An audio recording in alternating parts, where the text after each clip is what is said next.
Greetings, my dear friends.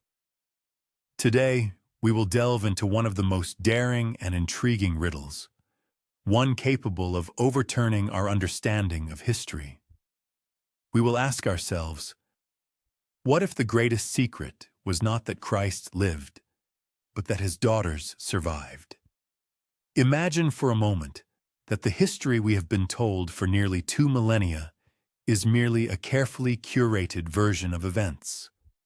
What if, beneath centuries of doctrines, theological disputes, and deliberate silence, lies a forbidden truth so powerful and potentially destructive that it could shatter the foundations of faith, shake the thrones of powerful rulers, and pose an unprecedented challenge to the very structure of ecclesiastical authority?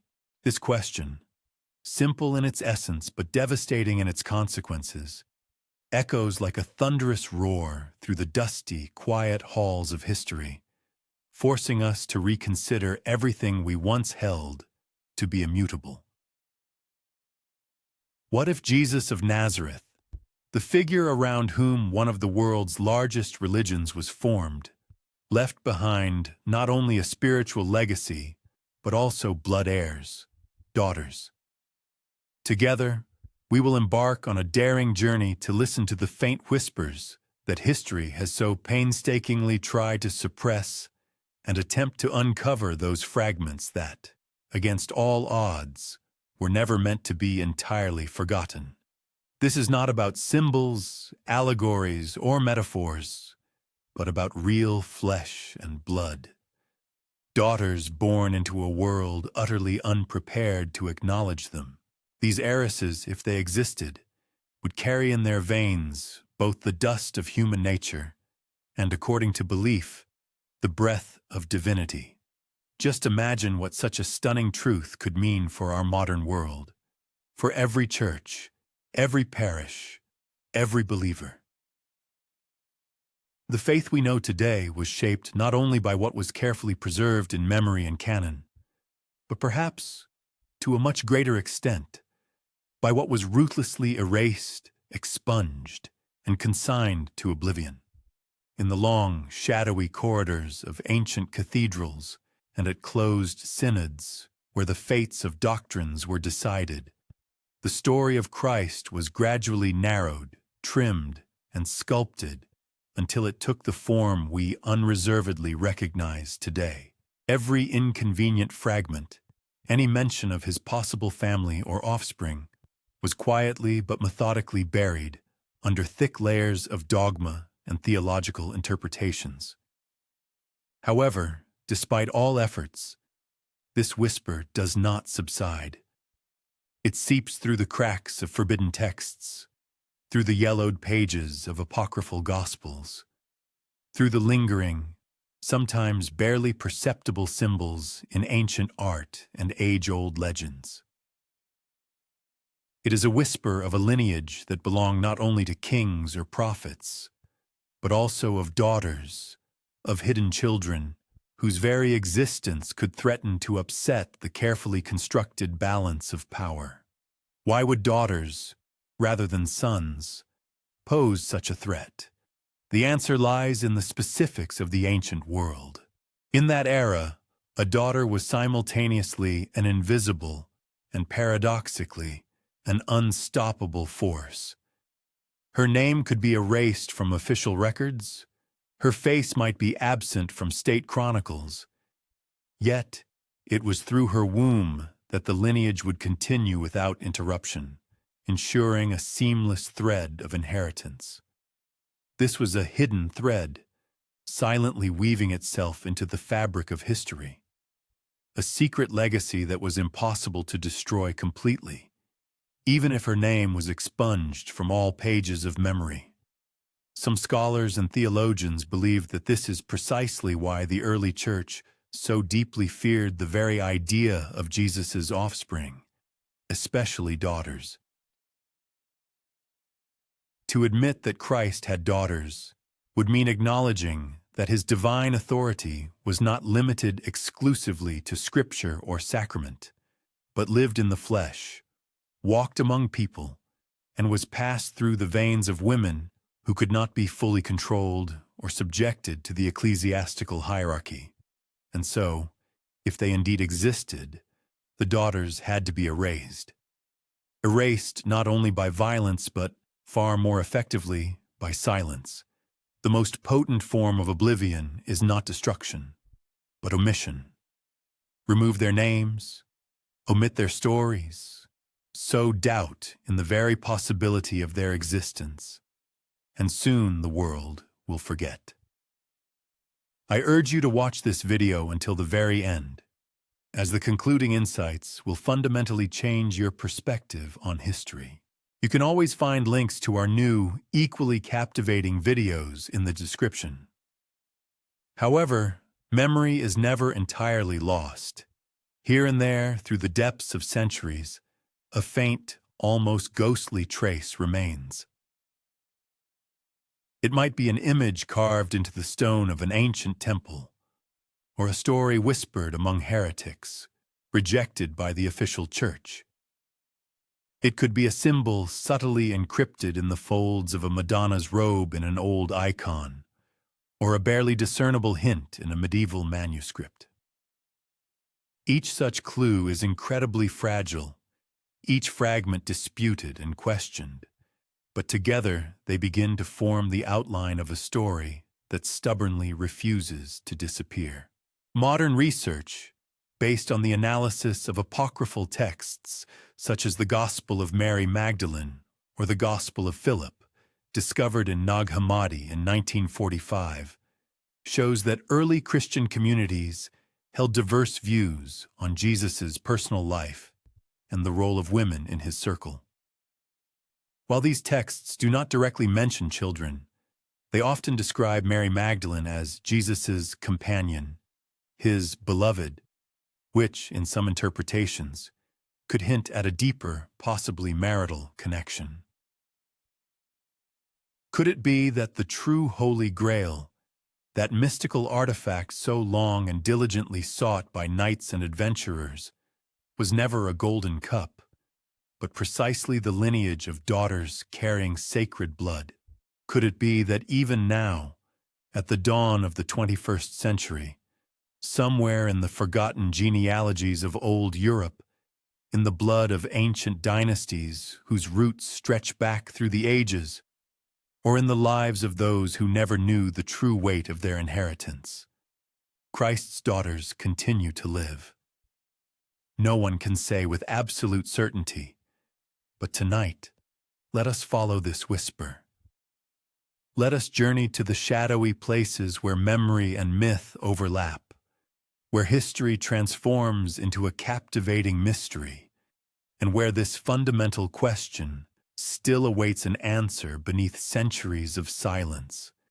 If you find this investigation fascinating, don't forget to like this video.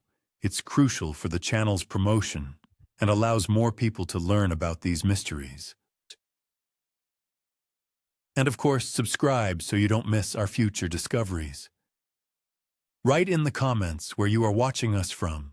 We are very curious about the geography of our viewers. If Christ indeed left behind a family, where could they have disappeared? History, as is well known, is written by the victors, by those who remain in power, and that power often prefers to forget or distort what does not serve it. A lineage directly descended from Jesus, especially one passed through daughters, would have posed an existential threat to the early church, whose power and legitimacy were based on the idea that salvation could only come through a strictly defined hierarchy of priests, bishops, and popes. But a living lineage, that was something they could not control. A living heir would not need permission from Rome or Constantinople to claim power, to claim a spiritual authority that could surpass the authority of the church itself. Their very existence would challenge the church's monopoly on divine truth. Imagine a woman, a daughter of Christ, standing in a city square whose very existence would be an irrefutable refutation of the entire power structure built in her father's name. Her blood would be her gospel, her body a vessel of an unbreakable covenant. And so the main question arises, if they existed, what exactly happened to them in the turbulent first centuries A.D.? Some traditions, bolstered by medieval legends, whisper of an exile. The family may have been secretly taken from the Holy Land, smuggled across the sea by loyal followers who well understood that Jerusalem, after the destruction of the Temple in 70 A.D. and subsequent Roman persecutions, was no longer a safe haven. Perhaps they vanished into obscurity in distant lands, such as Gaul, modern France, or even Egypt. Their names were changed, their story suppressed, until the world forgot who they truly were. However, oblivion, as we have seen, is never complete. Just as a receding tide leaves fragments of shells on the sand, history leaves behind scattered but valuable fragments of truth. Apocryphal Gospels, those very texts branded as heretical and hidden from the public eye, sometimes hint at a lineage quietly continuing through unnamed figures. These hints are like faint traces, erased again and again by the winds of time, but still visible to those who know how to look and where to search. In the medieval world, this idea reappeared in whispers and coded messages. Grail legends, which blossomed in the 12th to 13th centuries, such as Chrétien de Troyes' romances, speak not only of mystical cups and chalices, but also of bloodlines, of sang réal, which in Old French means royal blood, but can also be read as holy blood. These legends are often associated with the Merovingian dynasty, who ruled France, and their supposed connection to ancient Jewish royal lines. Many modern researchers, from Dan Brown in his fictional works, to serious historians such as Lincoln, Bagent, and Lee in The Holy Blood and the Holy Grail, 1982, point to these threads, attempting to piece together the scattered parts of the puzzle. Although their works often spark fierce debate in academic circles, they undeniably demonstrate that the idea of Jesus' offspring is not merely a modern fantasy, but has deep roots in European culture and mythology. These theories, while remaining in the realm of hypothesis, compel us to consider how multifaceted and hidden true history can be, and how interpretations of the past shape our present. Some researchers hypothesize that the true objective of the quest was never a material artifact, but rather the discovery of a meticulously concealed family line, whose descendants could only be identified through symbolic indications. A natural question arises: why did this lineage have to disappear so completely? The answer lies in the realities of the ancient Mediterranean, where origin meant absolutely everything.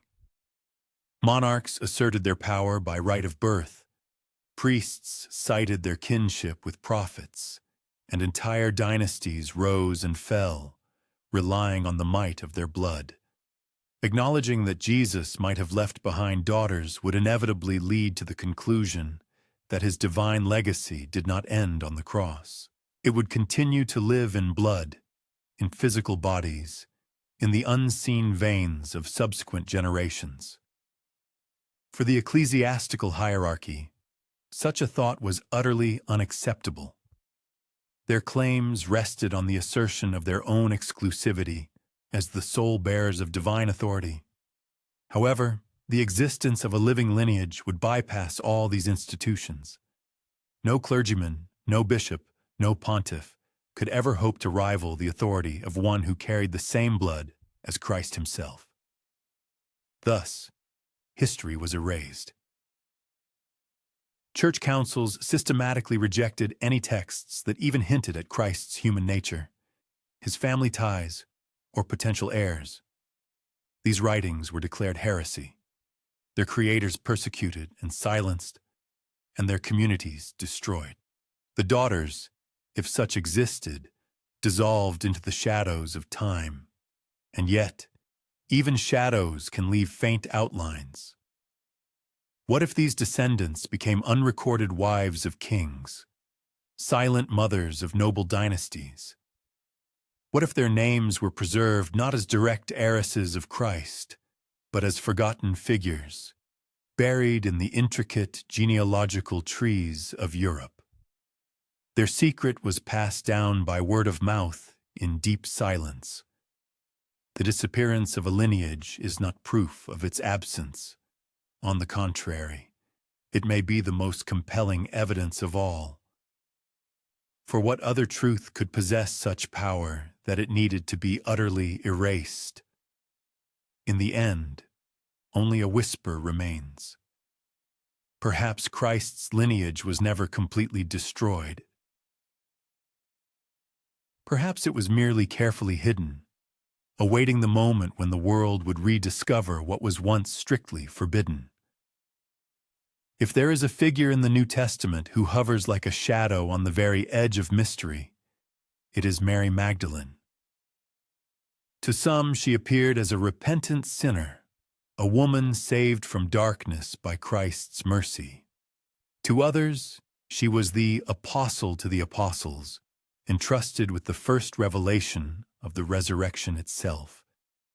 Yet beneath these contradictory images lies another role, whispered by heretical texts, hinted at by legends, and perhaps too dangerous for the Church to allow: the role of wife, mother, and guardian of a sacred lineage.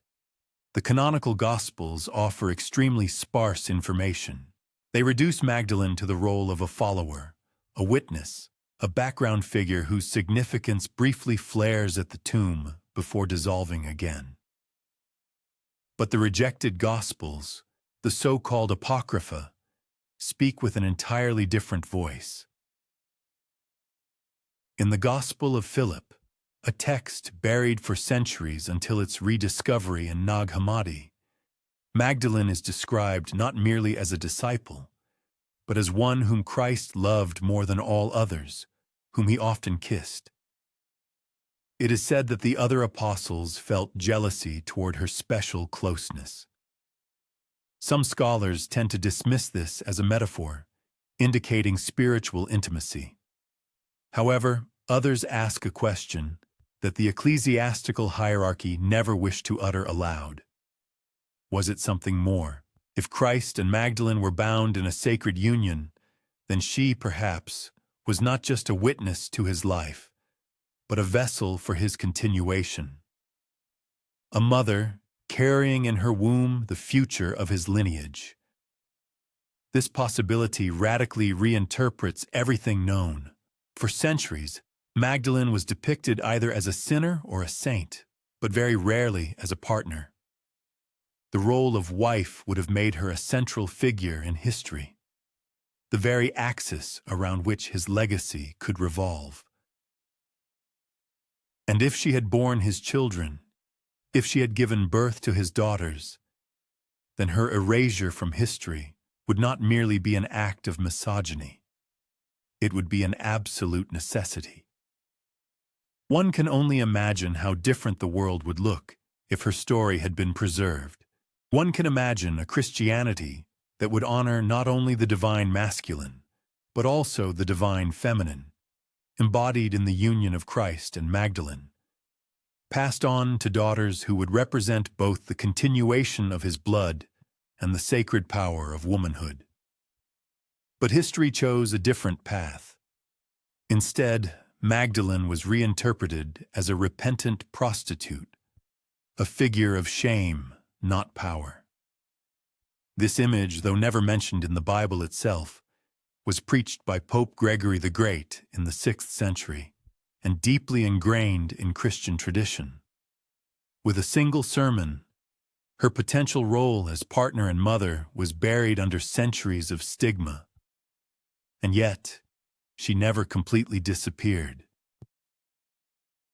In the south of France, legends tell of a woman who arrived by boat, carrying whispers of holiness. It is said she lived in the caves of Provence, weeping and praying until her death. However, some versions of this story add a detail the Church preferred to omit. She did not arrive alone. She came with a child, a daughter, perhaps even more than one. If this is true, then Mary Magdalene's role was not merely to witness the resurrection. It was to continue Christ's very life, hidden in the veins of her children. The Church may have buried her story, but in the hills of France, in the symbols of the Black Madonna, and in the coded legends of the Grail, the secret persisted. Was she a sinner, a saint, or the mother of a hidden lineage? Perhaps she was all of these, woven together in a story too dangerous to survive under the pen of official history, yet too powerful to be forgotten. If Magdalene's role was so central, a natural question arises. Why do official historical records maintain such profound silence? Perhaps the answer lies not so much in what was meticulously recorded in writing, but in what was deliberately left unwritten. The early Christian Church was by no means a neutral custodian of memory. It was a nascent institution, actively striving to build its own power, to formulate doctrinal foundations, and ultimately, to define whose names would be remembered and whose would be consigned to oblivion. And in this process, silence became its most potent and effective weapon. In the first centuries after Christ's death, Christian communities were extraordinarily diverse, geographically disparate, and often disagreed on key theological issues. Some early Christians professed a belief in a purely spiritual Christ, seeing him as a divine being completely untouched by earthly physical needs. Others, conversely, emphatically emphasized his humanity, his blood relations, and family ties. In the context of these competing visions, the very possibility that Christ could have been a husband and father did not seem unthinkable. It was just one of many stories actively circulating throughout the ancient Mediterranean. However, as the Church began to systematically consolidate its power, such narratives came to be perceived as a direct threat to its emerging authority. At significant gatherings like the Council of Nicaea in 325 AD, where bishops from across the empire convened by imperial decree to determine the future of Christianity, unity and uniformity were valued far above literal truth. Texts that contradicted the carefully selected official narrative were resolutely condemned. Writings that spoke too much of Magdalene, or too openly hinted at hidden heirs, were immediately branded as heretical and ruthlessly discarded. By silencing the very possibility of Christ having a family, the Church secured something fundamental: exclusivity. Power, they believed, could not reside in the hands of invisible and uncontrollable daughters. It had to flow unshakably through a strict hierarchy of bishops, popes, and priests, men specifically ordained to mediate between heaven and earth. Nevertheless, this enforced silence was not absolutely perfect. Here and there, faint, subtle echoes of other narratives persisted. The Gospel of Mary, an ancient text discovered in a papyrus codex, presents Magdalene as a prominent teacher of hidden wisdom, one who comforts and instructs the disciples after the crucifixion. She speaks words full of undeniable authority. However, Peter challenges her authority, insisting that Christ would never have revealed such important things to a woman privately, rather than openly to them. The text breaks off in the middle of the scene, leaving us to wonder what else might have been excised or deliberately omitted. What else might have been said about her true role? This silence, clearly, was not accidental. It was a carefully planned strategy. To completely erase such a threatening truth, it was necessary to do more than just deny it.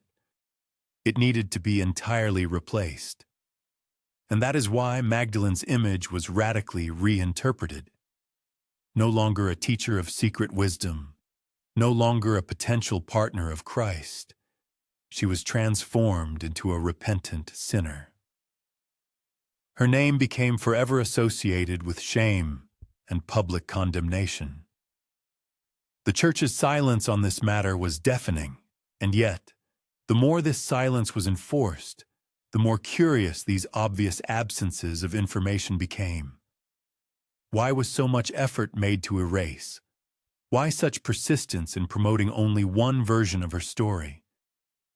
Could it be that silence itself serves as proof? That the truth is not merely forgotten, but was deliberately hidden from view. In secluded monasteries, perhaps a whisper lingered. In remote villages, legends were likely passed by word of mouth around a campfire. And in symbols skillfully carved in stone, painted on frescoes, and whispered in secret societies, the provocative possibility of Christ's daughters persisted, awaiting the day when Rome's silence would finally be broken. For silence, by its nature, is never eternal. It can conceal, suppress, bury, but it cannot utterly destroy. Somewhere beneath the layers of ashes of forgotten texts and under the weight of immutable dogma, the story of Christ's hidden lineage still invisibly hovers. If Rome silenced this story so effectively, where can we still catch its faintest, barely discernible echoes? They are found in the Apocrypha, in those Gospels that were rejected, called heretical, and carefully hidden. These are voices that manage to seep through the cracks of orthodoxy, fragile yet surprisingly persistent, whispering possibilities that the official church dared not canonize. The Gospel of Mary is one such invaluable text. In it, Magdalene appears not merely as a follower, but as one who comforts and instructs the other disciples.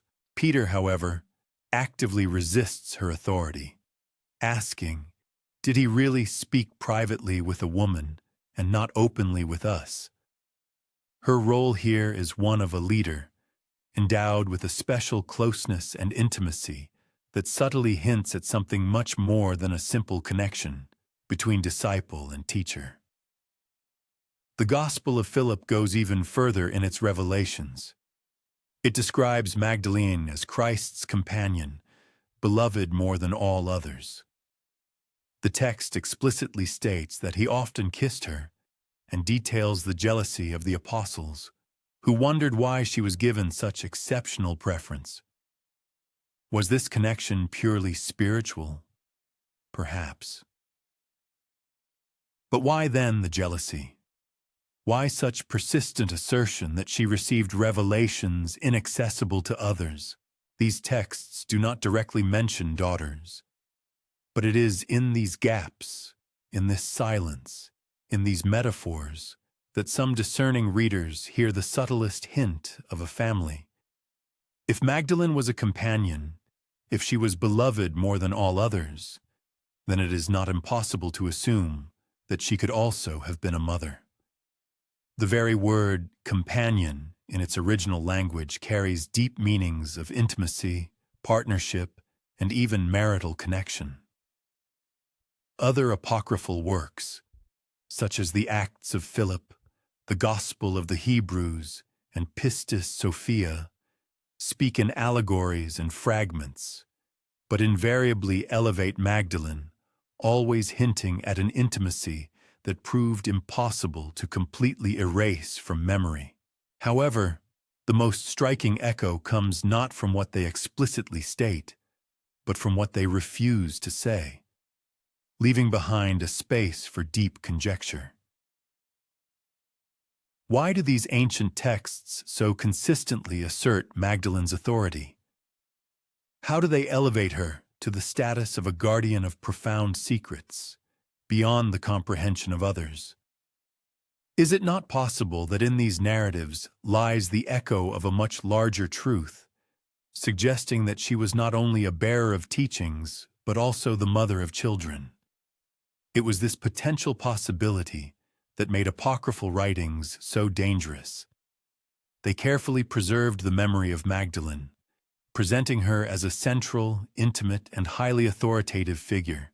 And if one accepts that she was indeed Christ's companion, beloved more than all others, then the next, extremely inconvenient question inevitably arose: did they have a family? The early Christian Church categorically could not allow even the thought of such a supposition. This is why the Apocrypha were ruthlessly consigned to oblivion. Manuscripts were hidden in deserted desert caves, their texts burned in city squares, and communities that dared to value this knowledge were branded as heretical and destroyed in the flames of cruel persecutions. However, absolute silence is impossible. The discovery of the Nag Hammadi codices in 1945, and then the Dead Sea Scrolls in subsequent years, reopened doors that had once been firmly shut. Suddenly, the faint whisper returned. Hidden voices once again spoke of Magdalene's unique role, her extraordinary closeness, and undeniable authority. And behind all these discussions, the main question invariably remained unanswered. Did she leave behind something more than just spiritual teachings? Did she have daughters?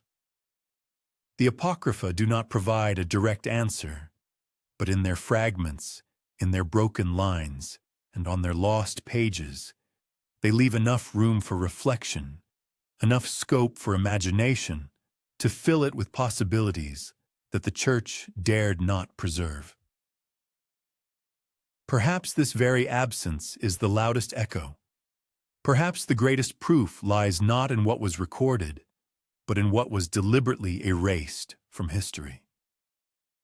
If Magdalene truly carried Christ's lineage, where could she have gone? The Holy Land, torn by endless conflicts and cruel persecutions, could never have been a safe haven for a woman with children.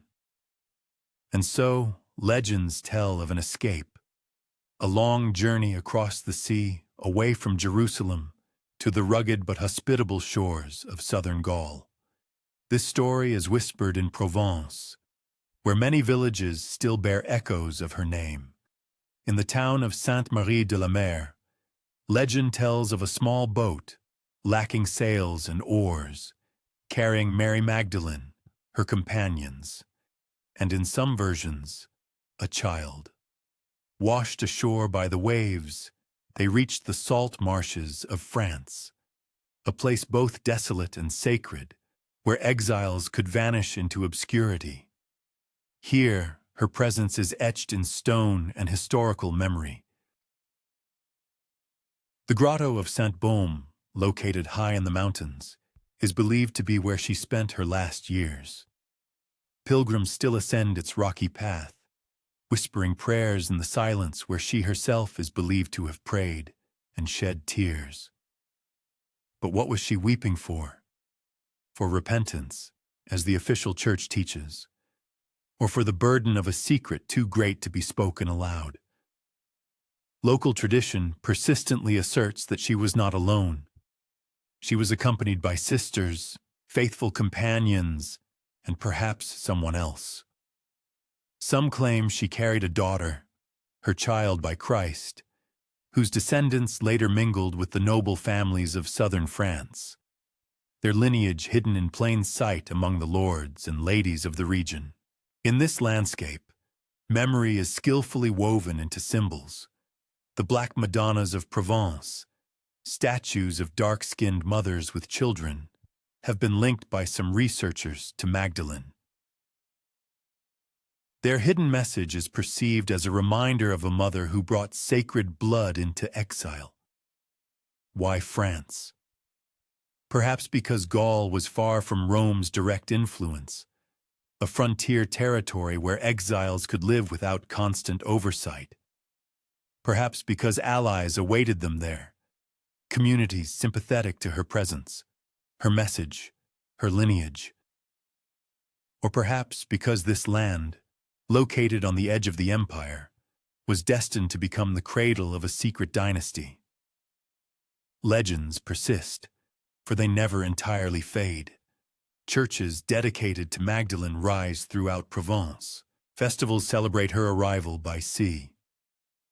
And always, against the backdrop of these celebrations, the unresolved question remains: was she merely a saint, repenting in solitude? Or was she a mother who brought with her the daughters of Christ, hidden under the veil of myth? Exile is not only an escape, it is also a preservation.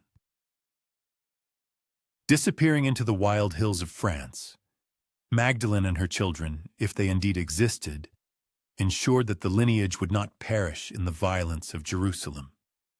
It would continue quietly, unnoticed, in the valleys of Europe, weaving into the tapestry of families who sometimes did not even realize the full weight of their heritage. And so the whisper remains. Southern France was not just her refuge. It became the cradle of a legacy that the Church could not erase. If Mary Magdalene truly brought Christ's lineage into exile, what reminders could she have left behind? In churches and chapels across France, Spain, and Italy stand mysterious statues known as Black Madonnas. These dark-skinned figures of the Virgin and Child, shrouded in gold and shadow, gaze with stern yet tender eyes. For centuries, they have been objects of deep veneration, attracting pilgrims who kneel before them and light candles at their feet. But what if these figures represent something more than just the Virgin Mary? Some researchers believe that these statues conceal another story. Their darkness, it is argued, is not merely an artistic choice or the result of accumulated soot from candles, but a powerful symbol, a hidden reference to Mary Magdalene and her secret role as the mother of a sacred lineage. Unlike the delicate and ethereal Madonnas so characteristic of Renaissance art, the Black Madonnas stand tall, palpably earthly, their aura seemingly archaic, dating back to times preceding official Christianity.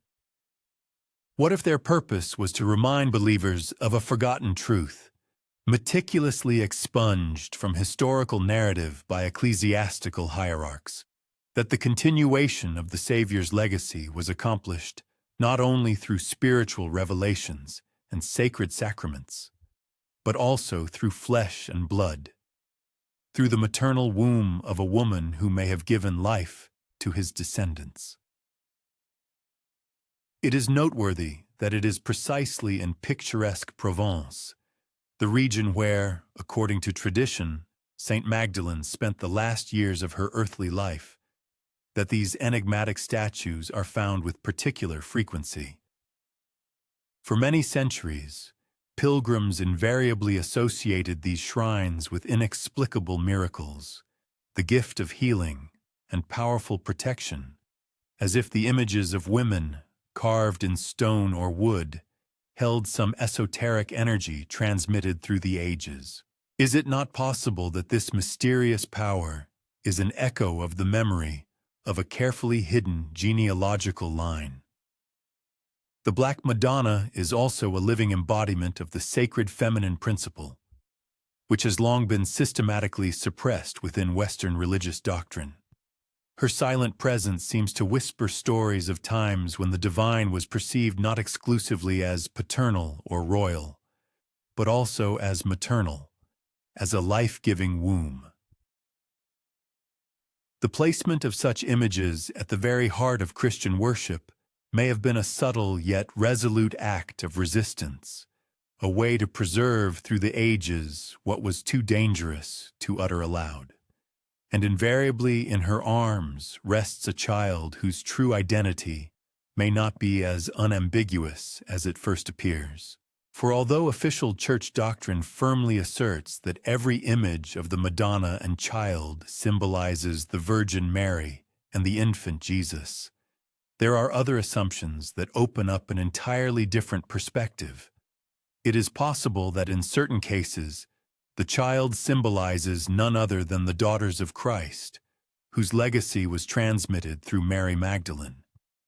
Thus, these sacred statues may contain not one, but two parallel stories, of the Virgin who gave the Savior to the world, and of the companion who gave life to his descendants. But why are these images clad in such deep, mysterious black? Some researchers believe that their dark hue serves as a link to much older pagan traditions, to revered fertility goddesses of Egypt and the Near East, whose statues were often dark, symbolizing the life-giving earth, fertility, and the profound mysteries of existence. Others see in this a deliberate concealment, a kind of veil designed to hide the truth in plain sight.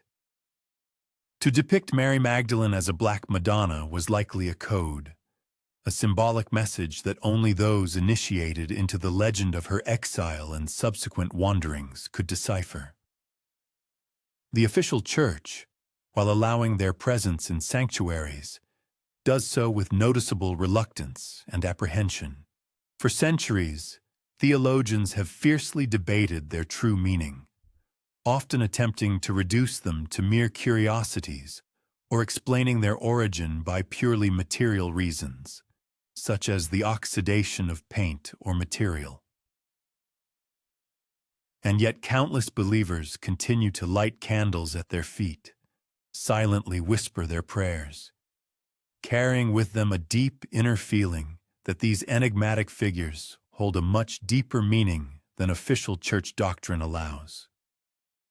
And so stand the Black Madonnas, silent yet vigilant guardians of an age-old secret that stubbornly refuses to sink into oblivion.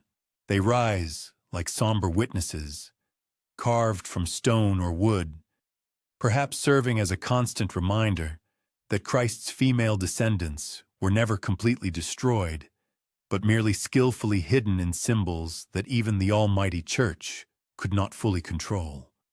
If we assume that Mary Magdalene truly brought a sacred lineage to the lands of France, then a natural question arises: who protected its preservation and survival over the centuries? Exile alone would have been utterly insufficient to ensure safety. A mother and her offspring, even if they found refuge in remote caves or were hidden by loyal supporters, would invariably require powerful and constant protection. This is why ancient legends tell of the existence of certain guardians, mighty local dynasties, influential noble families, and secret allies who absorbed this lineage into their own lines, subtly weaving sacred blood into the rich tapestry of European history. In the rugged yet picturesque hills of Occitania, a region where the Cathar heresy once flourished, whispers still circulate about ancient families whose roots, it is claimed, trace back to the companions of Mary Magdalene. These noble lords and ladies, who were often in open opposition to mighty Rome, seemed destined by fate itself to protect a secret capable of undermining the very foundations of the Christian Church. Were they not merely religious rebels, but true guardians of an ancient, sacred heritage? Such a concept does not seem so incredible or far-fetched. In a society where influence and legitimacy were determined primarily by the purity and antiquity of bloodlines, the most reliable way to safeguard Christ's descendants would have been to merge them with already existing noble families. Thus, in numerous marriage contracts and carefully preserved genealogical scrolls, Divine blood could be skillfully hidden from prying eyes, yet reliably preserved for future generations. What initially appeared as a forced exile could, within a few generations, transform into a hidden yet powerful influence. Many royal courts of Europe might have unknowingly harbored Christ's blood, never uttering that name aloud. Such a hypothesis raises very profound and thought-provoking questions. Could the monarchs and their consorts who ruled medieval Europe have unconsciously inherited a genealogical line originating in distant Galilee?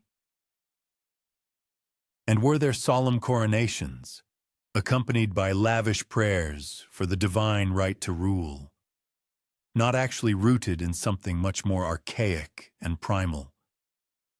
In a secret heritage that granted legitimacy not through papal blessing, but through the very fact of birth. Some ancient traditions directly point to the Merovingian dynasty, the famous long-haired kings of the Franks, whose rule spanned the 5th to 8th centuries. It was said that they possessed an inexplicable mystical power, unique healing abilities, and a special aura of divine right that no pope could bestow. Did this incredible power of theirs stem not from myths and legends, but from their very blood?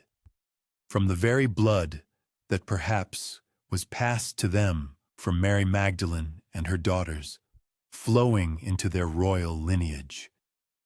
If so, then these guardians were much more than just political figures of their time. They were true keepers of ancient memory. They were entrusted with a secret whose knowledge could prove too destructive for the entire world. Their mission was not only to accumulate wealth and expand landholdings, but also to protect a sacred lineage whose survival attested that Christ's legacy was not limited solely to the confines of Scripture. It was a living, breathing continuation, passed through flesh and blood, through each new generation. And who else besides the mentioned dynasties could have taken on such a colossal responsibility? Many centuries later, the Knights Templar, according to numerous rumors, discovered not only ancient genealogies and sacred relics, but even living heirs inextricably linked to this mysterious lineage. Their suddenly acquired immense wealth, their incredible hidden power, and their subsequent catastrophic persecution, all of this, it seems, brings us back to the idea that they might have been protectors of something far more valuable than mere gold. Could it have been the lineage of Christ's daughters, which, despite the centuries, continued to exist, hidden beneath layers of historical accretion? For to keep such a secret means to condemn oneself to a life of eternal silence. Aristocratic families capable of providing sanctuary for this mysterious line could under no circumstances publicly declare its existence. Instead of open acknowledgement, they carefully guarded it through symbols encrypted in coats of arms, allegories skillfully woven into works of art, and ancient stories passed by word of mouth by flickering firelight. Each subsequent generation took on this sacred burden, never fully revealing the entire truth, but also never allowing it to fall into oblivion. Thus, this profound guardianship continued, unseen, silent, deeply hidden in strategic marriages and political alliances, whispered in secluded monasteries and majestic castles. Perhaps the most astonishing of all miracles was not so much the very possibility of such a lineage, but its incredible ability to survive, remaining hidden in plain sight, under the vigilant protection of those who understood its true power. It was carefully preserved by families deeply convinced that the memory of Christ's daughters was too sacred and inviolable to ever truly disappear from history. among the countless rumors and conjectures about the hidden descendants of Christ. No name stands out as distinctly and resonates as much as that of the Merovingians. They represented the first powerful dynasty of the Franks, who became rulers of Gaul during the early Middle Ages. Their monarchs received the crown not from Rome, but from a mysterious aura of sacred legitimacy that surrounded them. They were called the long-haired kings, rois chevelus, as it was widely believed that their long, luxuriant locks were the source of their strength, serving as a living symbol of their divine right to rule. But from where did this extraordinary sense of divinity originate? The Catholic Church viewed the Merovingians with unconcealed disdain, tolerating their existence only with great difficulty. These kings were not the result of papal blessing and did not demonstrate full obedience to Rome's control. Nevertheless, their subjects honored them with such deep faith and devotion that it seemed to transcend ordinary monarchical reverence. Legends claimed that the Merovingians could heal with a simple touch, that they were endowed with supernatural gifts, and that their rule was sanctioned not by men, but by something far more archaic, profound, and mysterious. It is here that the assumption linking them inextricably to the figure of Magdalene is laid. A number of researchers hypothesize that the Merovingians, who ascended to the throne in the 5th century, were direct descendants of Christ's hidden lineage, brought to France by Mary Magdalene and her daughters. If this version is true, then their dynasty represented not merely a political entity. It was truly sacred. Their power drew its might not from ecclesiastical hierarchy, but from the very sacred blood of the Savior. Such an explanation would provide keys to many mysteries. It would shed light on why the Merovingians so stubbornly resisted Rome's hegemony, why their right to the throne appeared so unshakable and consecrated, and why their ultimate decline occurred not by popular will, but as a result of treachery and cunning intrigues by the papacy and rival dynasties. Chroniclers of that era often made transparent hints at their extraordinary origin. For example, the legend of King Merovingian, whose name gave the dynasty its title, tells of his phenomenal birth. His mother, bathing in the sea, according to tradition, encountered a mysterious sea creature, and Merovingian was born shortly thereafter. Official historians dismissed this story as pure fiction, yet it likely contained a coded meaning, an allegory for a lineage that could not be publicly revealed. If the Merovingians were indeed carriers of the blood of Christ's daughters, then their genealogical line became the closest to the Savior's dynasty that Europe had ever known. In that case, their thrones would have become sacred altars, and their crowns, not just symbols of political power, but also symbols of direct divine heritage. It is no wonder that Rome so persistently yearned for their overthrow. By the 8th century, the Merovingians were displaced by the Carolingians. Their legacy significantly diminished, and their lineage was considered broken and supposedly vanished. Nevertheless, rumors continued to circulate.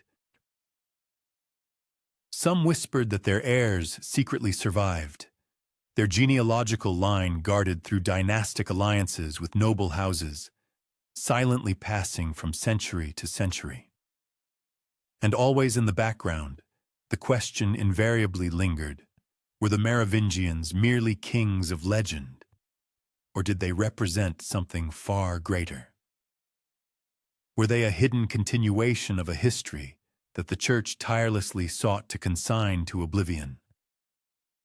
Stories of Christ's daughters, deeply interwoven into the genealogical roots of European royal houses. The true answer to these questions remains buried in the depths of centuries of silence. However, perhaps the very enduring vitality of this tradition serves as sufficient and convincing evidence. For why else would the memory of the Merovingians echo so captivatingly through the centuries? Only if they truly carried within them the whisper of a forbidden and sacred heritage. What if the Holy Grail was never a material vessel at all?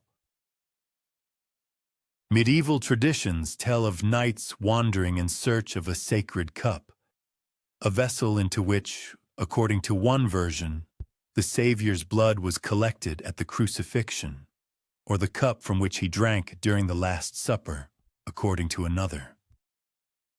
However, some researchers assert that this story is merely an artful veil, a clever disguise for something far more profound. The true Grail, they propose, was not an artifact, but a genealogical line, not a relic of stone or precious metal, but the womb of a woman who bore his descendants. The word sang real, traditionally interpreted as Holy Grail, likely originally meant sang royal, royal blood. Over the centuries, this meaning blurred and transformed, gradually shifting from the concept of a genealogical line to the image of a cup, from a living woman to an inanimate chalice. However, if one turns to the earliest traditions, the Grail could well have been Magdalene herself, a living sacred vessel who gave life to Christ's offspring in exile. And if this is true, then the quest for the Grail was never about finding a material artifact. It was, in essence, about preserving a lineage, protecting daughters whose blood embodied both human vulnerability and divine heritage. Such an interpretation allows for a new, deeply intriguing perspective on medieval chivalric romances. Consider the knights who traveled through dense forests and boundless wastes in search of the Grail, their arduous trials, their profound conspiracy, their unwavering devotion. Was all this not a grand mission of preservation? Were they not guardians of a sacred truth, seeking not an inanimate object, but living descendants, holding the great secret of divine incarnation itself? Reflecting on the Grail's connection to healing, observers note that in many ancient traditions, finding this holy object always meant the revival of life, the restoration of fertile land, and the mending of what was broken. The question arises, could such an idea symbolize a lineage? It is suggested that in the daughters lay not only the continuity of Christ's line, but also an enormous potential for the renewal of the world, for restoring the lost balance between the divine, feminine, and masculine principles that had been suppressed for so long. The Grail, depicted as a cup, is essentially a safe myth for perception. It reduces a great mystery to the level of an ordinary relic, an object that can be found, consecrated, and perhaps lost again. However, the Grail, understood as a womb, as a daughter, as a living and continuous lineage, presents an extremely dangerous idea, for no church doctrine could ever accept such a truth within its framework. No hierarchy could mediate between humanity and such a revelation. If the Grail were incarnate flesh, then salvation itself would exist outside the jurisdiction and power of Rome, residing in women who carried a lineage too sacred and profound to be officially recognized. Is it any wonder, then, that ancient legends were rewritten, that the image of the Grail transformed into a cup, a holy stone vessel, instead of remaining a dangerous truth connected to flesh and blood? To conceal the existence of daughters, the historical narrative was altered, its true meanings buried under layers of allegories, and its symbols carefully masked. And yet these symbols continue to whisper their stories silently.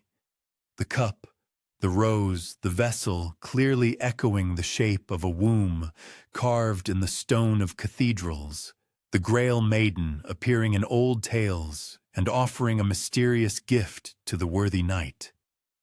All these images may be merely scattered fragments of a memory too great to be completely erased. Perhaps the true Grail was never a relic to be found, but a lineage to be protected. This is why, when it comes to the Grail, it is quite probable that we are talking about something entirely different than we imagine. Perhaps our discussion concerns Magdalene, her daughters, and a secret that has been preserved not in stone or sacred scriptures, but in living flesh and blood, hidden yet in plain sight of all. If the Grail was truly more than a mere cup, how could such a profound truth have survived through the centuries?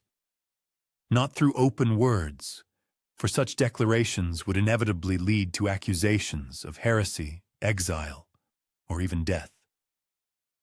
Instead, the story may have been meticulously encrypted, woven into the fabric of ancient manuscripts, illuminated in symbols, and silently passed down through allegories.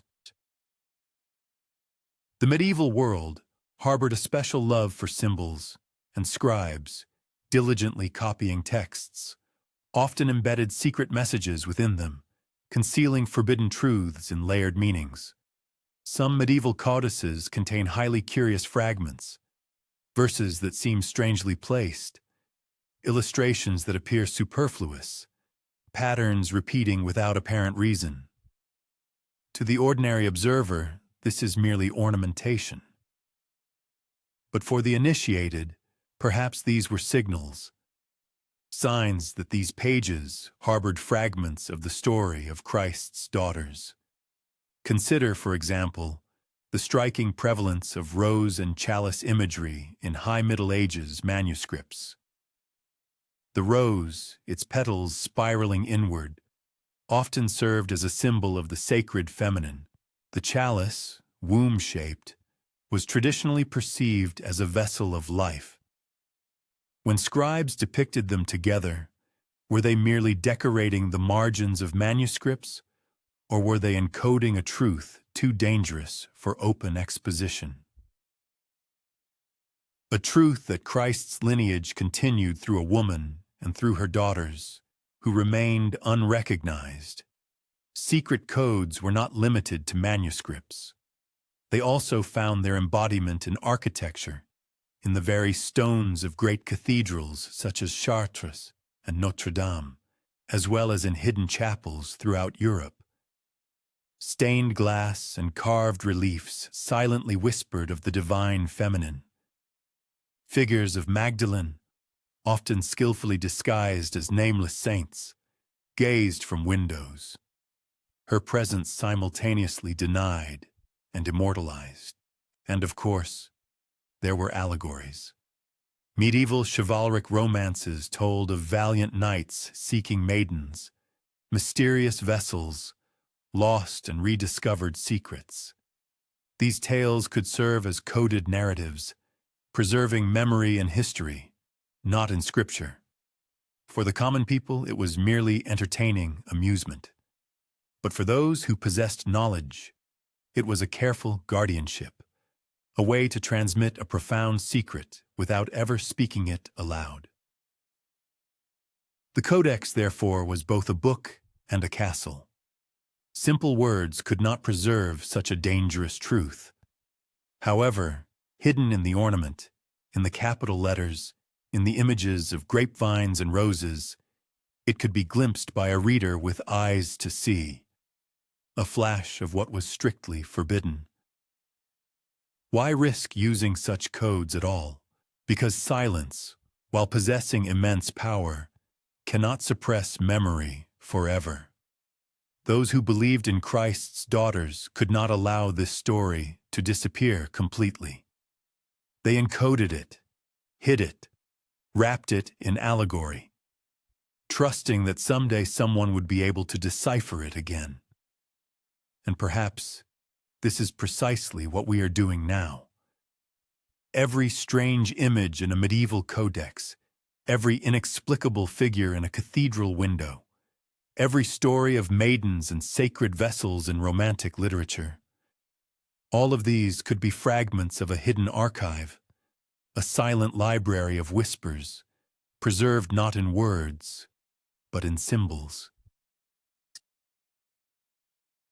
What if throughout Europe we daily pass by these mute testimonies of Christ's daughters, carved in stone, painted on glass, hidden in books, having survived centuries? What if history was never destroyed, but merely covered by a thick layer of oblivion, awaiting the moment when we can read it again? If the Grail was not just a cup, but a living lineage, then what happened to the children themselves? Legends from Languedoc, that mysterious and ethereal land of southern France, cryptically recount stories of sisters, two young women whose origin is shrouded in profound silence. Their names are rarely mentioned, their faces were never depicted, and yet these stories continue to live and be passed down from generation to generation. Her arrival on French soil was not solitary. Magdalene was accompanied by daughters. Traditions, passed by word of mouth, often describe them as twins, like mirror images, symbolizing a profound balance, a sacred duality of being, flesh and spirit, bodily and soulful principles. This act of bringing them into exile was perceived as something more than merely preserving Christ's bloodline. It was maintaining the harmony of a lineage firmly rooted in the life-giving feminine principle. Rumors suggest that their childhood was spent not in the luxury of palace chambers, but in obscurity, in the shadow of simple shepherds, perhaps in small villages where their true names were never dared to be spoken aloud, so as not to reveal their secret. Their safety was ensured by devoted guardians, initiated into their profound mystery. The potential revelation of their existence threatened to undermine and destroy the established order of Christianity as it was known.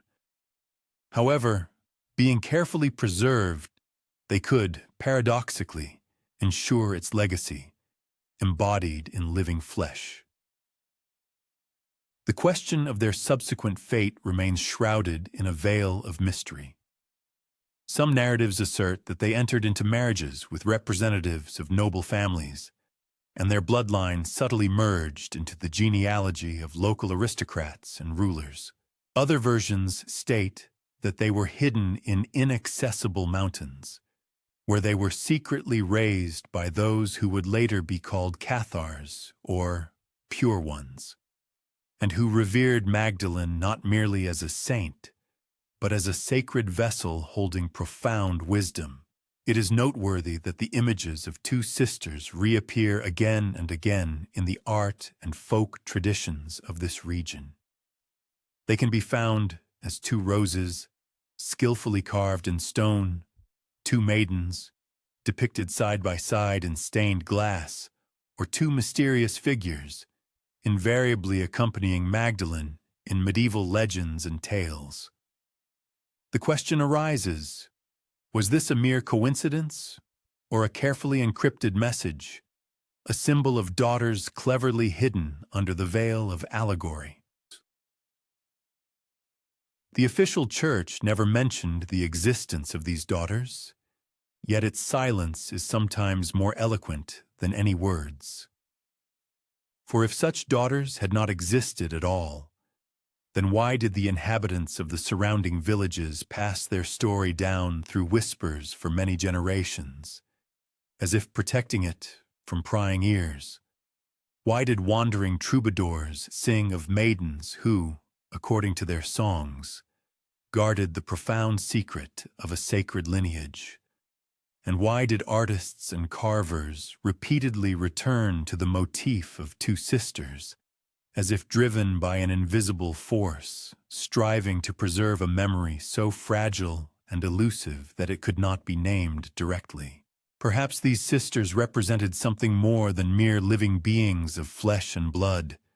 They could have been profound symbols, symbols of the duality of a sacred heritage, that which was hidden and that which was revealed, that which was forgotten and that which was carefully preserved. One sister, perhaps, remained in the memory of legends, while the other was erased from the annals of history, much like the fate of countless women throughout the centuries. And yet, to continue whispering their story is to sustain their existence, to give them new life in the minds of people. The narrative of the two sisters will probably never receive irrefutable proof of its existence. Their true names may forever remain hidden from us. However, in the ancient stones of Languedoc, in the rich folklore of Provence, and in the symbols skillfully carved on the walls of churches that still stand today, their memory is carefully preserved. Perhaps they were very real historical figures. Perhaps they were merely products of myth, or most likely, they were both at once. This is a story born of fragments of truth, skillfully wrapped in layers of allegory, passed down through centuries in silence, so that even now, centuries later, we are still able to discern their faint voices, the voices of Christ's hidden daughters. If Magdalene's daughters indeed managed to survive, hidden among the picturesque hills of France, a natural question arises: who could have protected them from the vigilant gaze of powerful Rome? The Cathars, these enigmatic pure ones of Languedoc, could well have been the very guardians in question. Appearing on the historical stage in the 12th century, they audaciously dared to challenge the established authority of the Catholic Church, preaching a hidden wisdom and professing a faith that, they believed, was far more ancient than Rome's. Notably, they also openly revered the feminine principle, which went against the dominant patriarchal order of the time.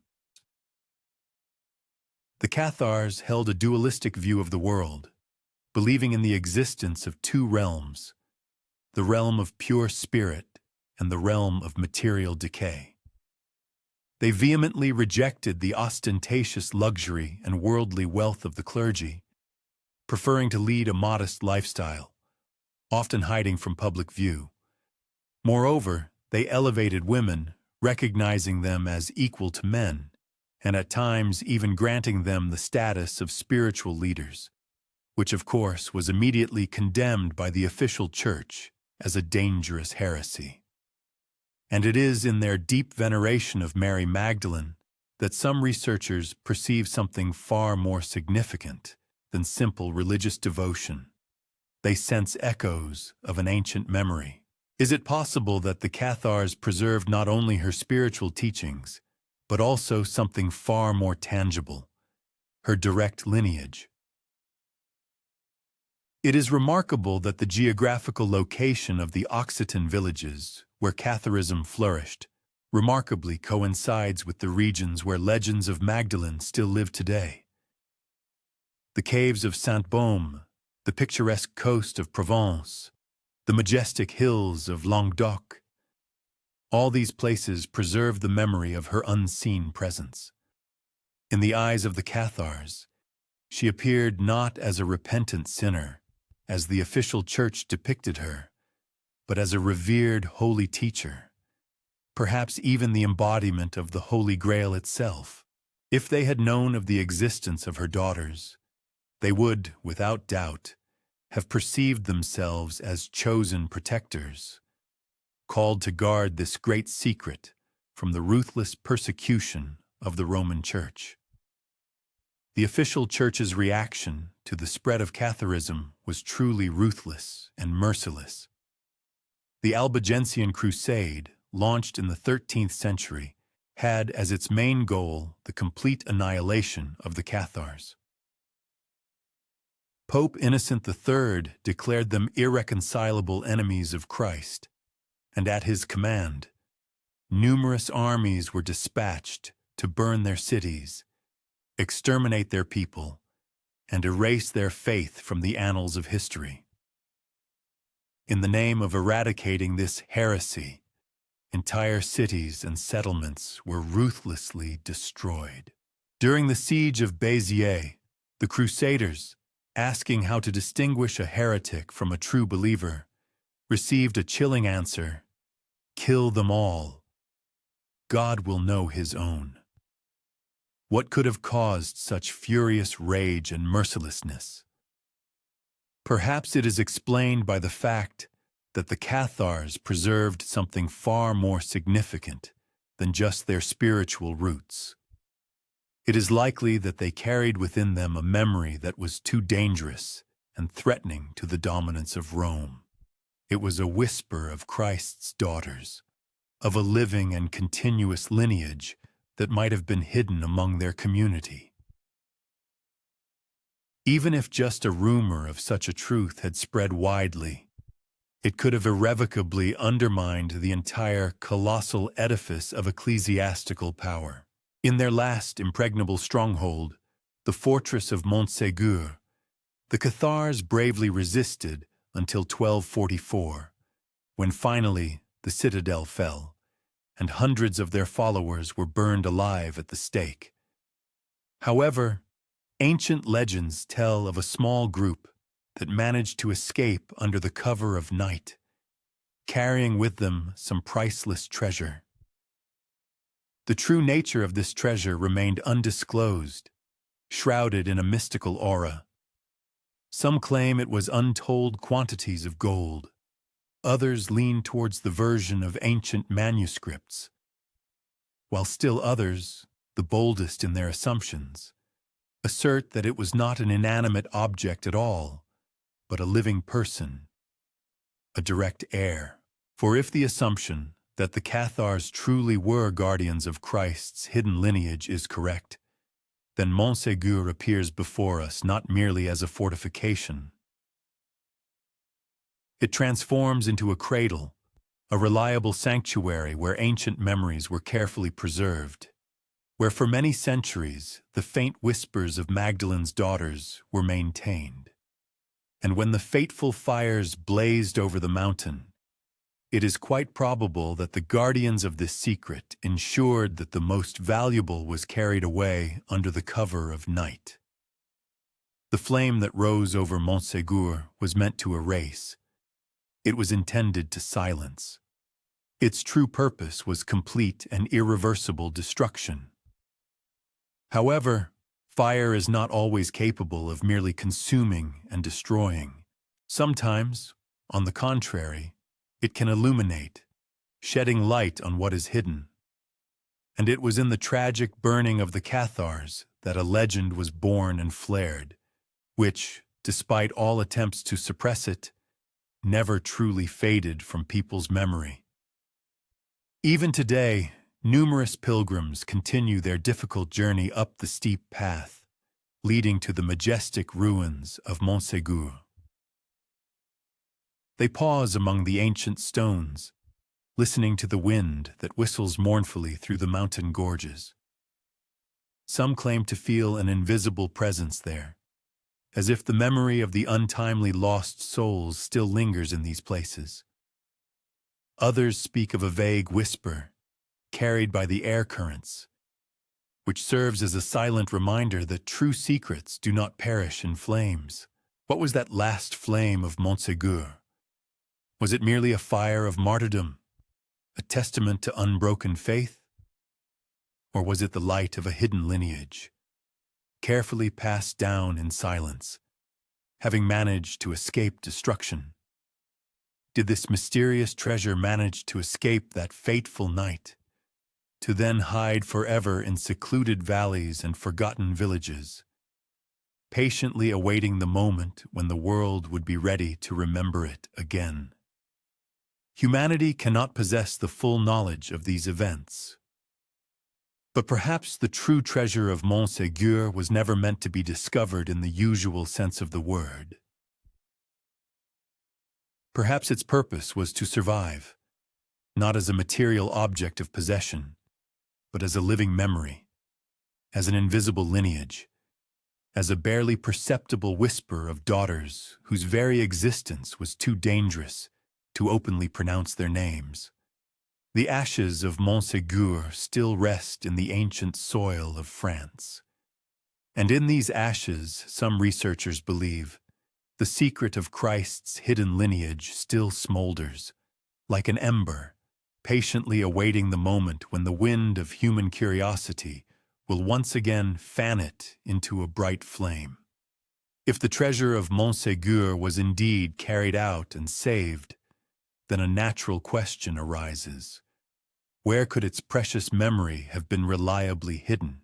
One should not look for it in shining gold vaults or majestic cathedrals of Rome, but rather in the ancient stones of forgotten chapels, in the intricate carvings on monastic walls, in the silent yet eloquent geometry of medieval architecture. For stone, unlike fragile parchment, is not so easily consigned to fire.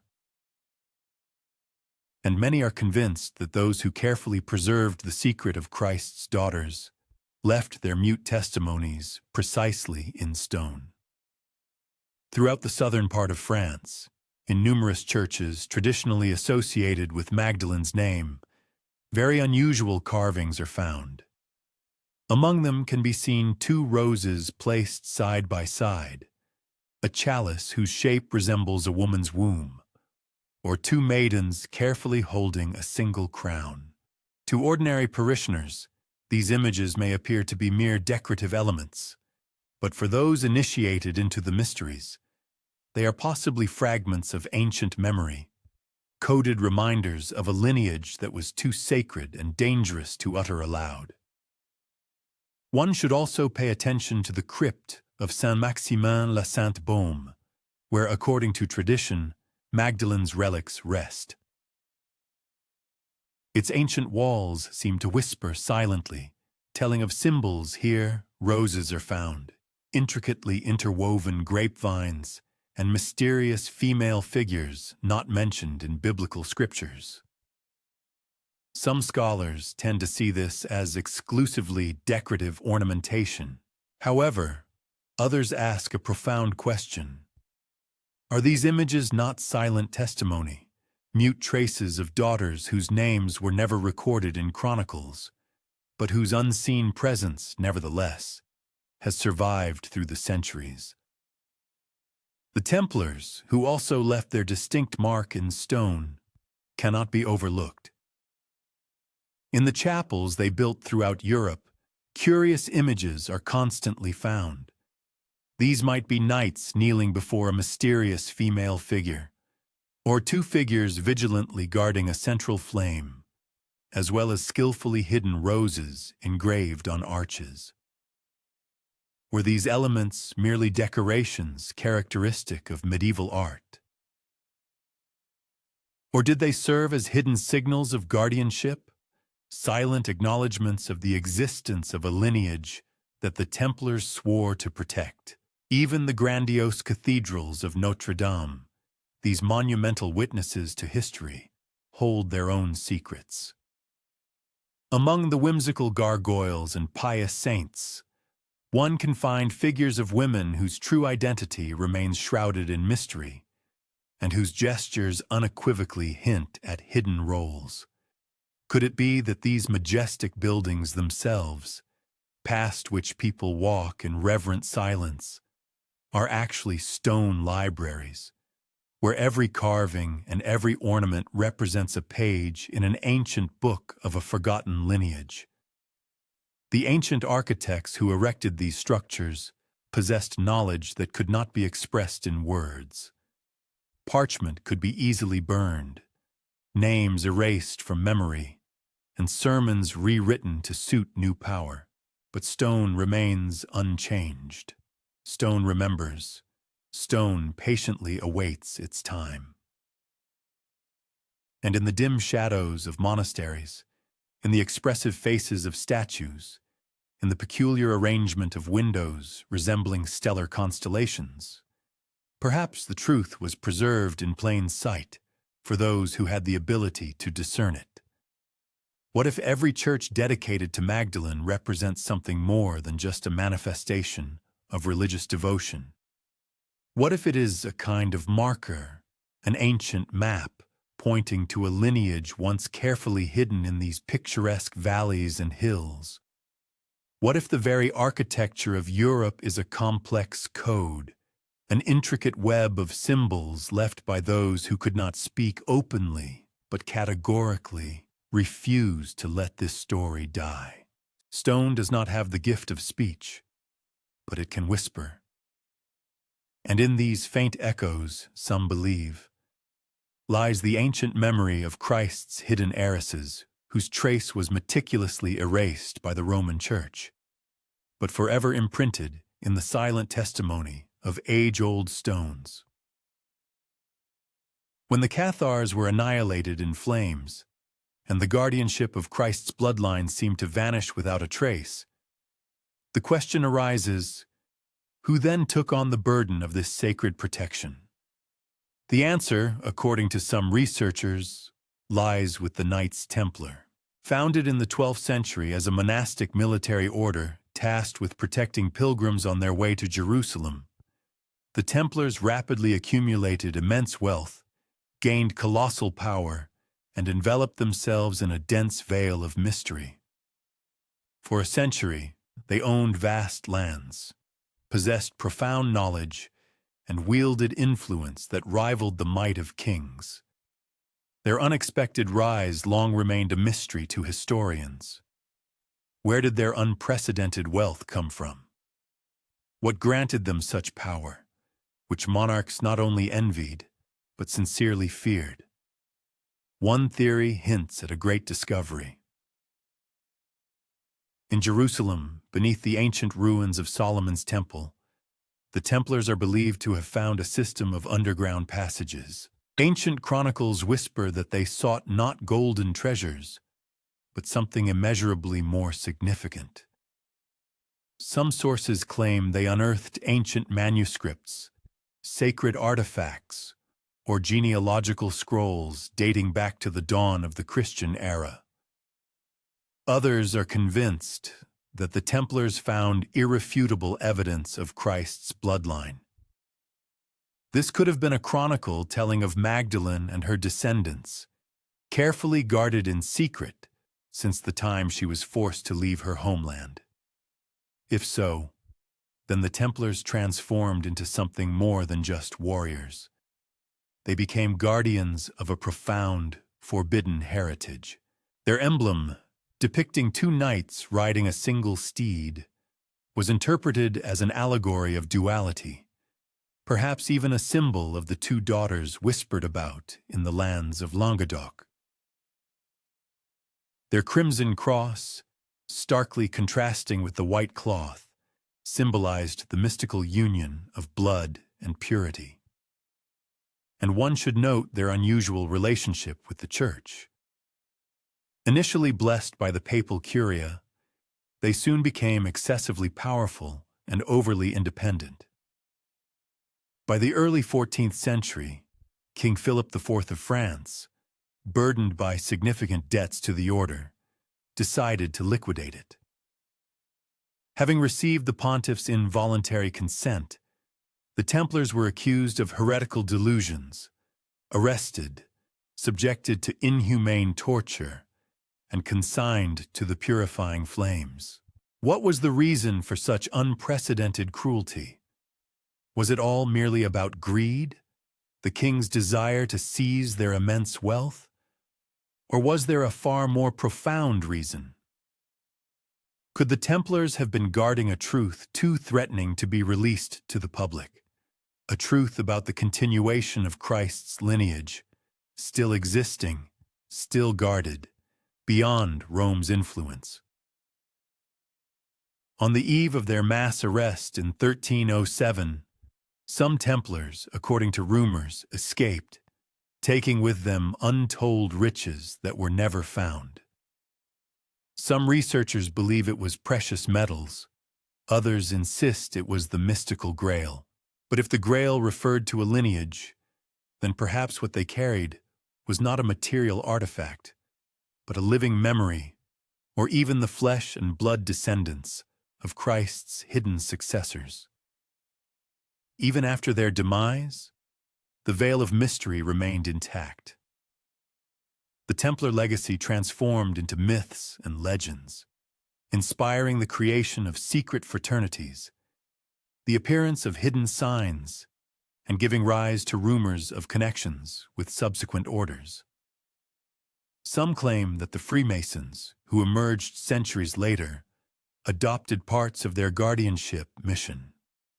Others insist that the Templars never truly disappeared, but went underground, continuing their silent patronage of the bloodline that the official church sought to consign to complete oblivion.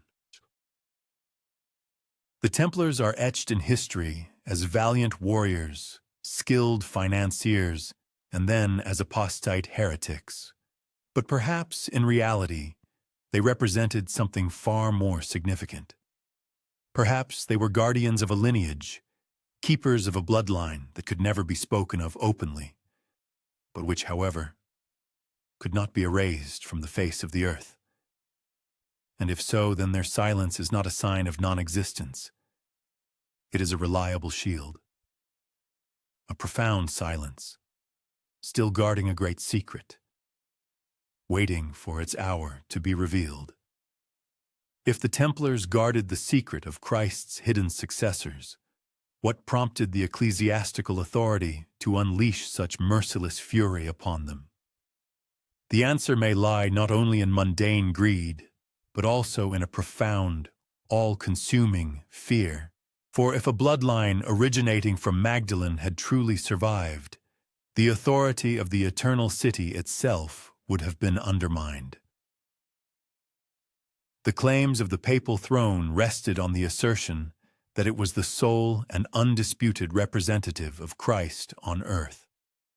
But if his blood descendants still lived among mortals, heirs, flesh of his flesh and blood of his blood, carriers of his lineage, then the pontiff would become not his humble vicar, but a dangerous competitor. And so, treachery struck swiftly. On Friday, October 13th, 1307, King Philip IV of France delivered the first devastating blow. With the pontiff's sanction, he ordered the sudden arrest of every Knight Templar in his kingdom. Throughout Europe, valiant knights were dragged from their comfortable commanderies, shackled, subjected to inhumane torture, and consigned to the purifying flames. What lay behind this unprecedented cruelty?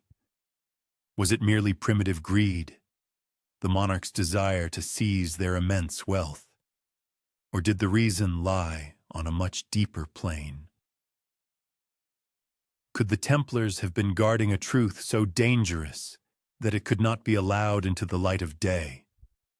A truth about the continuation of Christ's lineage, which remained alive and preserved beyond the reach of the Roman Church. On the night before their mass arrest in 1307, some Templars, according to tradition, managed to escape, taking with them certain treasures whose whereabouts remain unknown. Some believe it was ordinary gold. Others adamantly assert that it was the sacred Grail. But if the Grail referred to a lineage, then perhaps what they carried was not a material object, but a living memory, or even the very descendants of Christ's hidden heirs. Even after the complete destruction of the order, its secret continued to live. The Templar legacy wove itself into the fabric of legends, inspiring the creation of secret societies, generating coded symbols, and spreading rumors of their connections with later fraternities. Some claim that the Freemasons, who emerged centuries later, inherited fragments of their ancient mission of guardianship, Others insist that the Templars never truly disappeared, but went deep underground, continuing their silent protection of the bloodline that the official church so diligently tried to erase from history. The Knights Templar remain in historical memory as valiant warriors, skilled financiers, and even as accused heretics. However, there is a hypothesis that their true role might have been far more significant and profound. Perhaps these mysterious knights were the guardians of daughters, keepers of a sacred lineage whose existence could never be openly voiced, yet which could not be completely eradicated. If this theory is correct, then their famous silence should be perceived not as emptiness or ignorance, but rather as a powerful protective barrier. This silence still shrouds an unsolved mystery, which merely awaits its hour to be revealed to the world. A natural question arises: why does the Vatican, the careful custodian of archives whose antiquity surpasses any earthly kingdom, persistently maintain such profound silence regarding these ancient whispers of blood and a mysterious lineage? In the very heart of Rome, deep beneath its ancient streets, lie vast repositories whose galleries are rumored to stretch for many miles. In these secret treasuries are preserved priceless manuscripts, ancient codices, and yellowed scrolls, carefully hidden from prying eyes. Some of them date back to the very first centuries of Christianity's formation. Others are letters, gospels, and testaments that were officially declared apocryphal, for their content was deemed too dangerous and subversive to the established ecclesiastical narrative. If Christ's lineage truly existed, if Magdalene's daughters had left any trace, however insignificant, would it not be logical to assume that it is here, beneath layers of centuries of secrecy, that these testimonies might have been buried? For many centuries, the Church meticulously managed humanity's collective memory. Certain texts were elevated to canonical status, becoming the cornerstones of doctrine. At the same time, many others were strictly forbidden from dissemination and study. For example, the Gnostic Gospels, which depicted Magdalene not merely as a follower, but as an equal companion to Christ, were completely excluded from the official canon. Entire branches and traditions of early Christianity were severely condemned as heresy. Thus, each such choice determined what believers were allowed to remember and what was to be consigned to oblivion. The answer to this question likely lies in a fundamental fear. Acknowledging the existence of such a lineage would inevitably undermine centuries of theological doctrines. For if Christ had direct heirs, the thin line separating the mortal from the divine would be irreversibly blurred. In this case, salvation would become accessible not only through ecclesiastical sacraments, through priests and Roman pontiffs, but also, perhaps, through the very lives of his descendants. Such a discovery would immediately shake the Church's authority. Its power, built on exclusive mediation in the transmission of divine grace, would lose its absolute and unquestionable nature. It is for these reasons that silence appears to be the safest and most preferable path. It was far more advantageous to preserve the image of Magdalene as an eternally repentant sinner, humbly bowed in deep remorse, rather than to acknowledge her as the mother of daughters in whose veins flowed the blood of Christ. It was preferable to elevate her to the rank of the forgiven than to allow memory of her as the vessel that contained his sacred lineage. And of course, it was strategically important to carefully conceal the possibility that the legendary Grail was not a precious cup, but perhaps a sacred womb. However, This very persistent silence serves as eloquent testimony. Behind every attempt to erase something from history, a trace inevitably remains. Behind every forbidden gospel, even a fragmentary piece of truth is preserved. Behind every decree of suppression, the legend continues to live in the hearts of villages, in the symbols of art, in the lyrical songs of troubadours who skillfully wove these memories into their poetic lines. If the Vatican consciously chose the path of silence, it is only because there was something very substantial to conceal. Whispers reach us of sealed documents, locked away for centuries, known only to the highest hierarchs of the Church.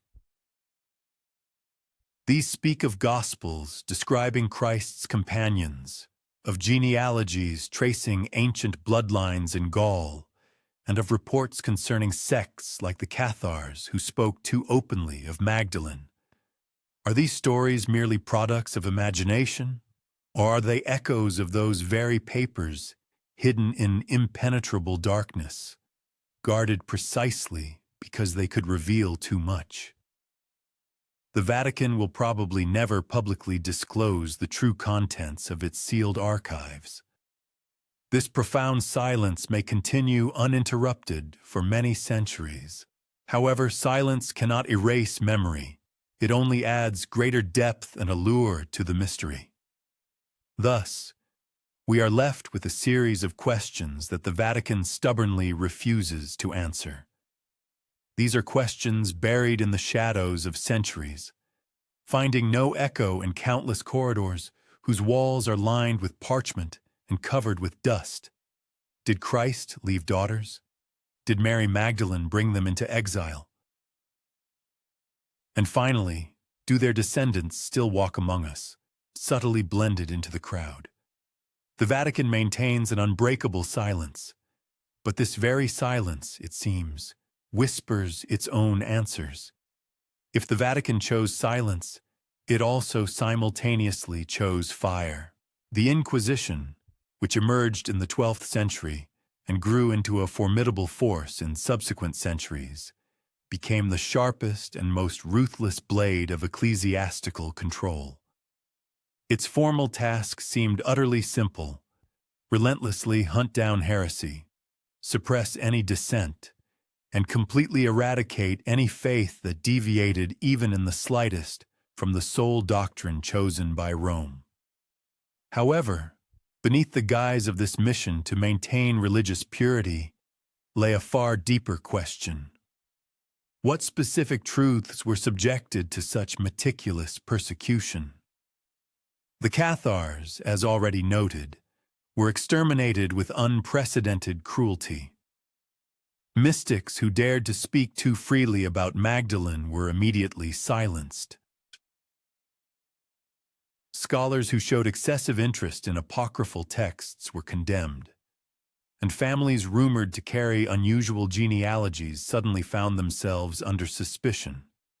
What if this unquenchable fire of the Inquisition was aimed not only at combating theological disagreements, but also at eradicating something connected to blood? Christ's hidden daughters, if they ever existed, could under no circumstances be acknowledged. Their revelation would inevitably undermine the very foundation of ecclesiastical power.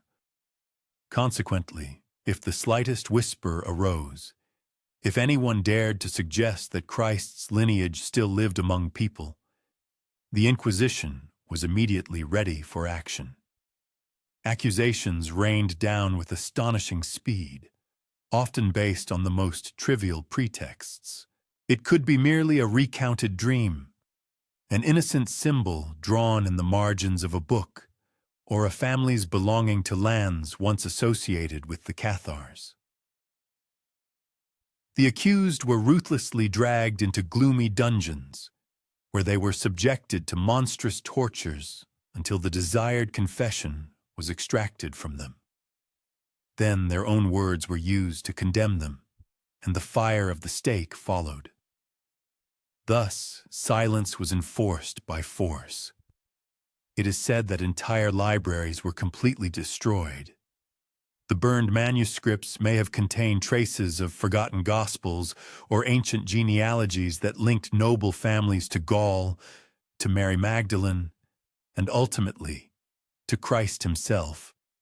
What priceless knowledge turned to ashes? What names were lost to humanity forever? However, suppression itself harbors a deep paradox. The more persistently attempts are made to erase something from memory, the more stubbornly that memory clings to existence. Whispers survived in the rich folklore of peoples. Symbols continued to live in works of art.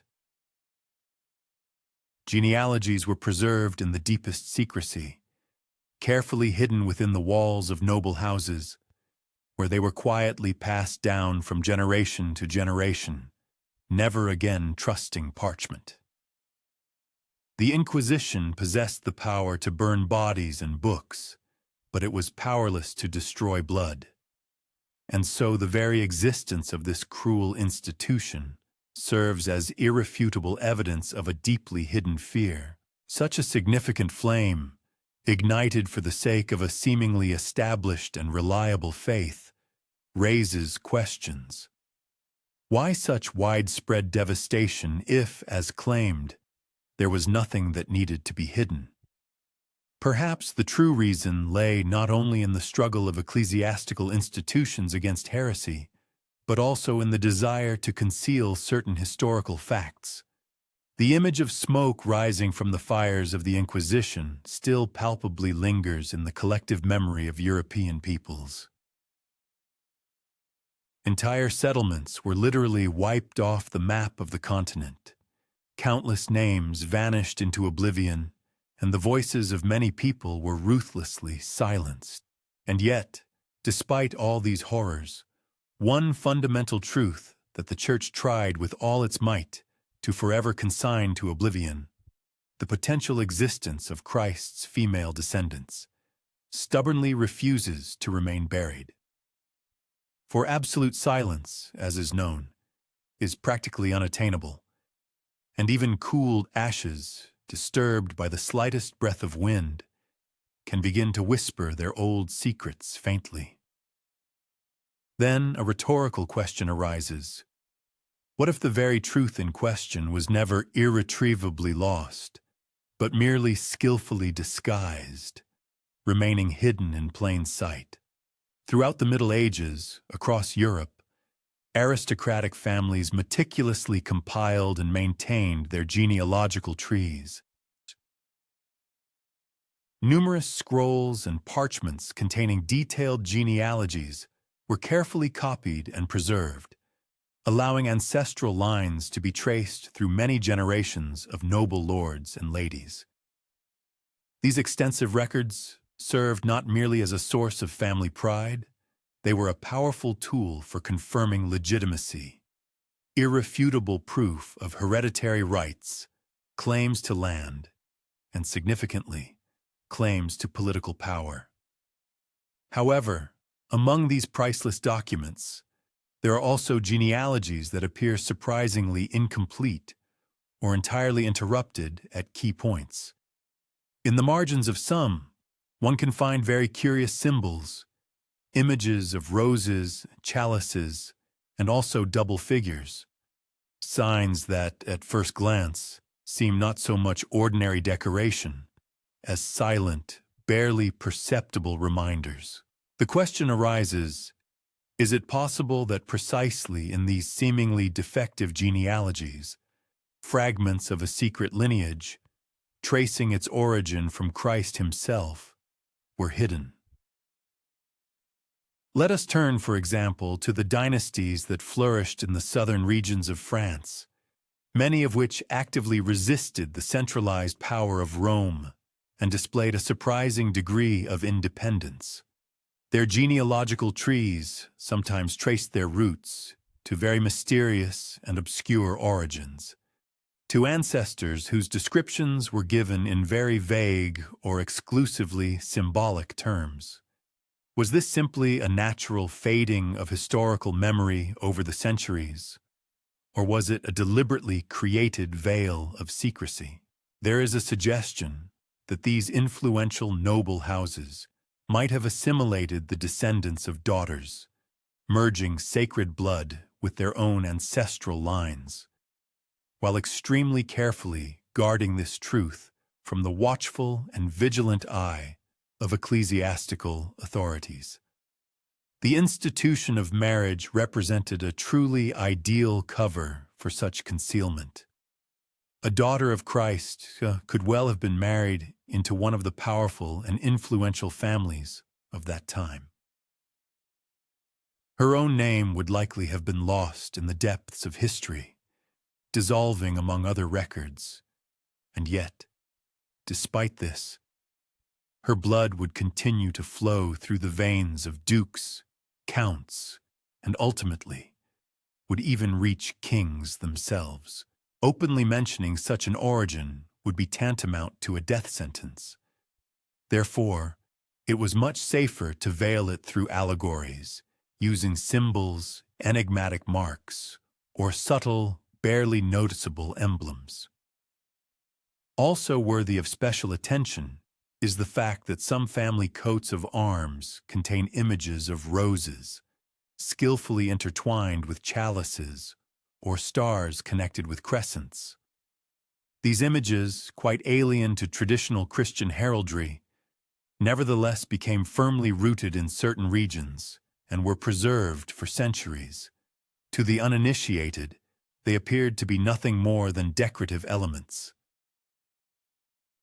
However, for those initiated into the secrets, these symbols may have served as silent, barely perceptible acknowledgments, saying, "Here, in this line, flows hidden blood." Even the poetic works of troubadours, so characteristic of that era, contain hints of long-forgotten genealogies. Songs praising the traditions of courtly love tell of maidens who carefully guarded divine secrets, and of noble ladies, metaphorically described as roses blooming in deep secrecy, whose true value remained hidden from all but the most devoted knight. Were these works merely exquisite romantic poems, or were they veiled testimonies of a lineage passed down only in whispers by word of mouth? While ecclesiastical institutions exercised the strictest control over official annals and historical chronicles, the families themselves, in turn, carefully preserved and transmitted their own unwritten memory. Within the walls of castles and impregnable fortresses, in quiet chambers where no inquisitor could overhear, these stories might have been preserved, never being recorded on parchment, but always spoken in hushed tones, always passed from one generation to the next. Thus, despite the fact that many genealogies appear broken and incomplete, it is quite probable that the true line never completely ceased. Could the monarchs and their consorts of subsequent centuries have unknowingly carried the blood of Christ? Was it possible that entire dynasties across Europe rose not only through military conquests, but also through the inheritance of this sacred lineage, which was meticulously erased from all official chronicles? We cannot assert this with certainty. However, the numerous missing links in Europe's extensive genealogies suggest something far more significant than simple forgetfulness. They point to a deliberate erasure. And erasure, in turn, is often a sure sign of a truth that was deemed too dangerous to be spoken aloud. Perhaps the lineage of Christ's daughters was not destroyed irrevocably, but merely skillfully disguised. And it is quite probable that through methods we are unable to fully trace today, this blood still continues to flow, remaining hidden beneath centuries of ink, fire, and profound silence. If noble genealogies indeed served as a cover for concealing such a significant lineage, then the next question inevitably arises: what, then, can be said about the monarchical crowns of Europe? For many centuries, the kings and queens of Europe steadfastly declared their divine right to rule nations.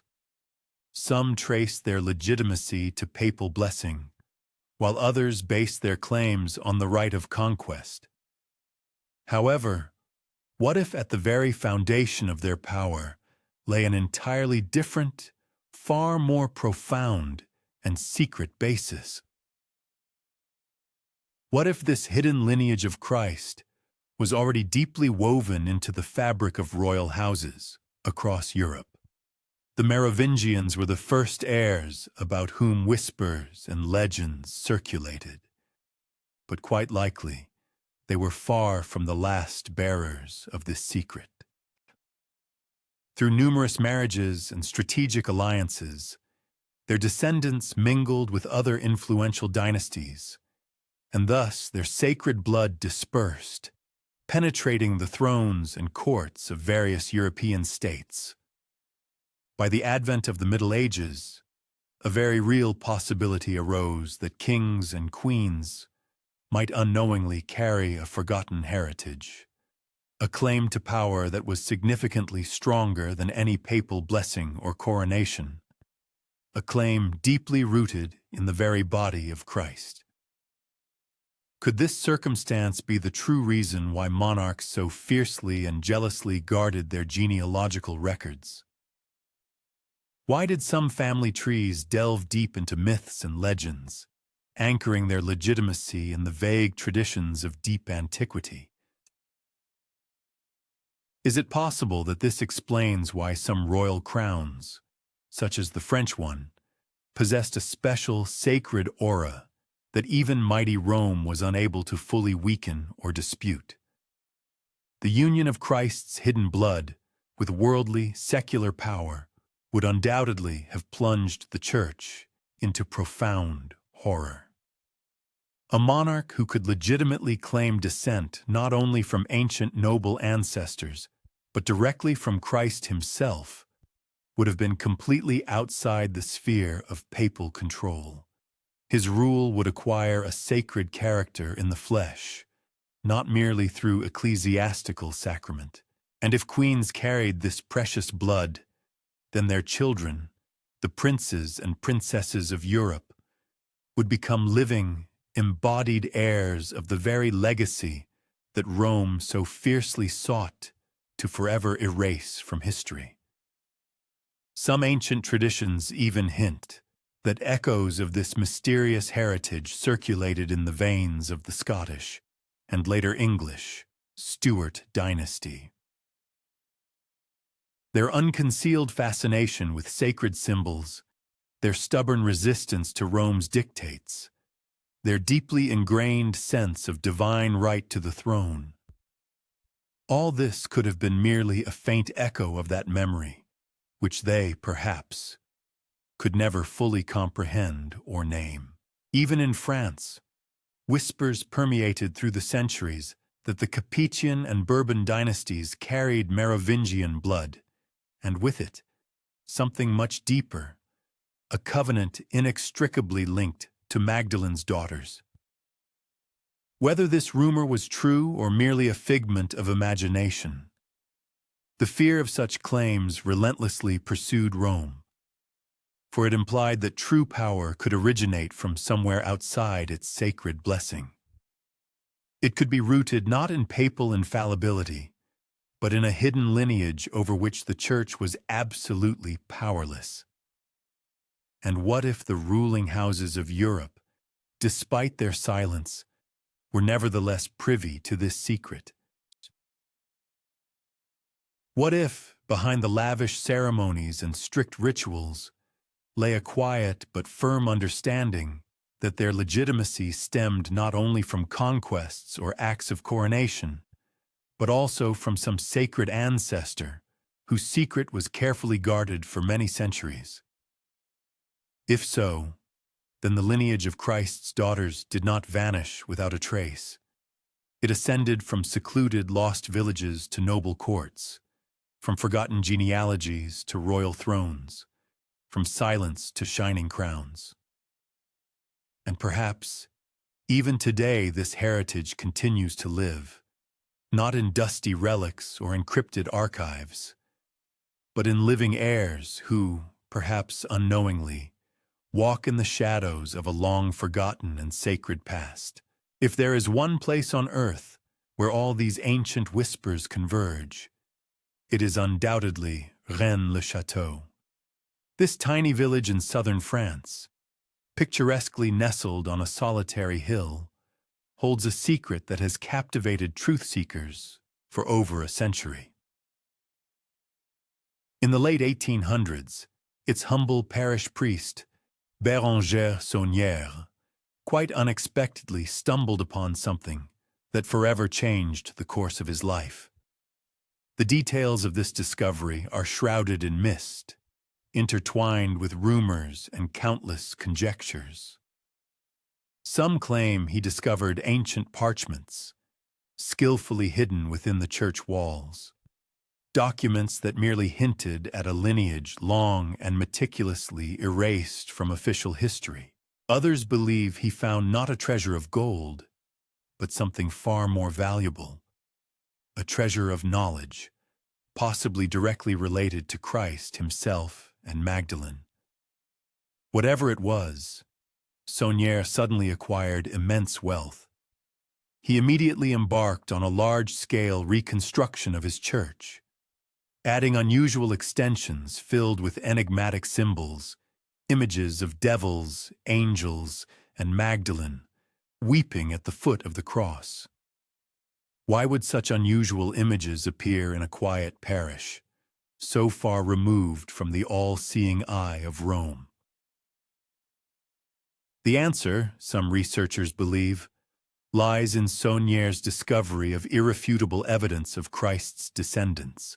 Rennes-le-Château lies in the heart of Cathar lands, where legends of Magdalene and her daughters have been carefully preserved for centuries.